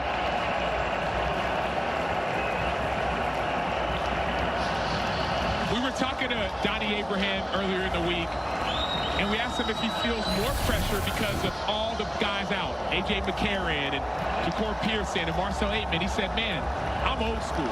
I've always believed that defense wins championships. Drayvon Askew-Henry out of Aliquippa, the same school that Darrelle Revis went to, the same school that Mike Ditka went to, Ty Law went to, the same high school as 3 NFL Hall of Famers. The only high school in America to have that much talent as far as Hall of Fame goes. And he's made a few big plays. This defense stepped up in a big-time moment. And St. Louis is about to punch a ticket to the playoffs. You called it championship moments. The defense delivers and backs up what the backup quarterback, Manny Wilkins, did today for the offense in his first start in 6 years. And more than moment, Mike, this is championship DNA. This is the stuff of champions. Not even the fact that guys are injured or not, but early in the season, Donnie Abraham was saying, man, our defensive guys, we have to get better. We have to be more accountable, more responsible. Guys want to go to the next level, play like you're in the next level. And what's happened is we've seen that over the last several weeks. Big-time interceptions, big-time hurries, pressures, hits, tackles, all the little details that Anthony Beck talked about are being done at a high level. St. Louis last year in the XFL went 7-3, tied for the second-best record. But DC stood in their way. Anthony Beck said it wasn't good enough to get in. Stormy. Coach, we talked a lot about response. Every step of the way, your team stepped up in the big moments. How impressed were you with the way they closed this thing out? Yeah, you know, I love these guys. They do rise up. You know, when we're about our backs against the wall, that's when they find a way. We found a way today. Give a lot of credit to DC, man. You know, they're fighting us. This is kind of a rivalry game. We worked a lot in the offseason to build our team to beat this team right here. They swept us last year. We had to return the favor. So it's nice to clinch a playoff spot. We came up short last year. Now we're in the show, so we got more to play for. How about this defense coming together when it mattered most? Yeah, you know, guys are banged up. We got guys leaving the game. Some young guys had to come in and fill in spots, but just determination, knowing what to do. You know, you get your moment in this league, you have to step up. And right there's a great example. Pass rush was outstanding, and then you got to make a tackle at the end there, and we did that. So a lot of credit to Donnie, Abraham, all my defensive staff. It's a great team effort today. Enjoy the win. Thanks, Stormy. Mike. Stormy, St. Louis is in. They want home field as well. San Antonio wins. Coming up on Fox, they get in. DC would be officially eliminated. For Sam Acho, Cole Kublik, and Stormy Bonantoni, and our entire crew behind the scenes, led by producer Chris Damiani and director Chuck Ciccarello, Mike Monaco saying so long from St. Louis after a Battlehawks win. Next up, NBA Countdown.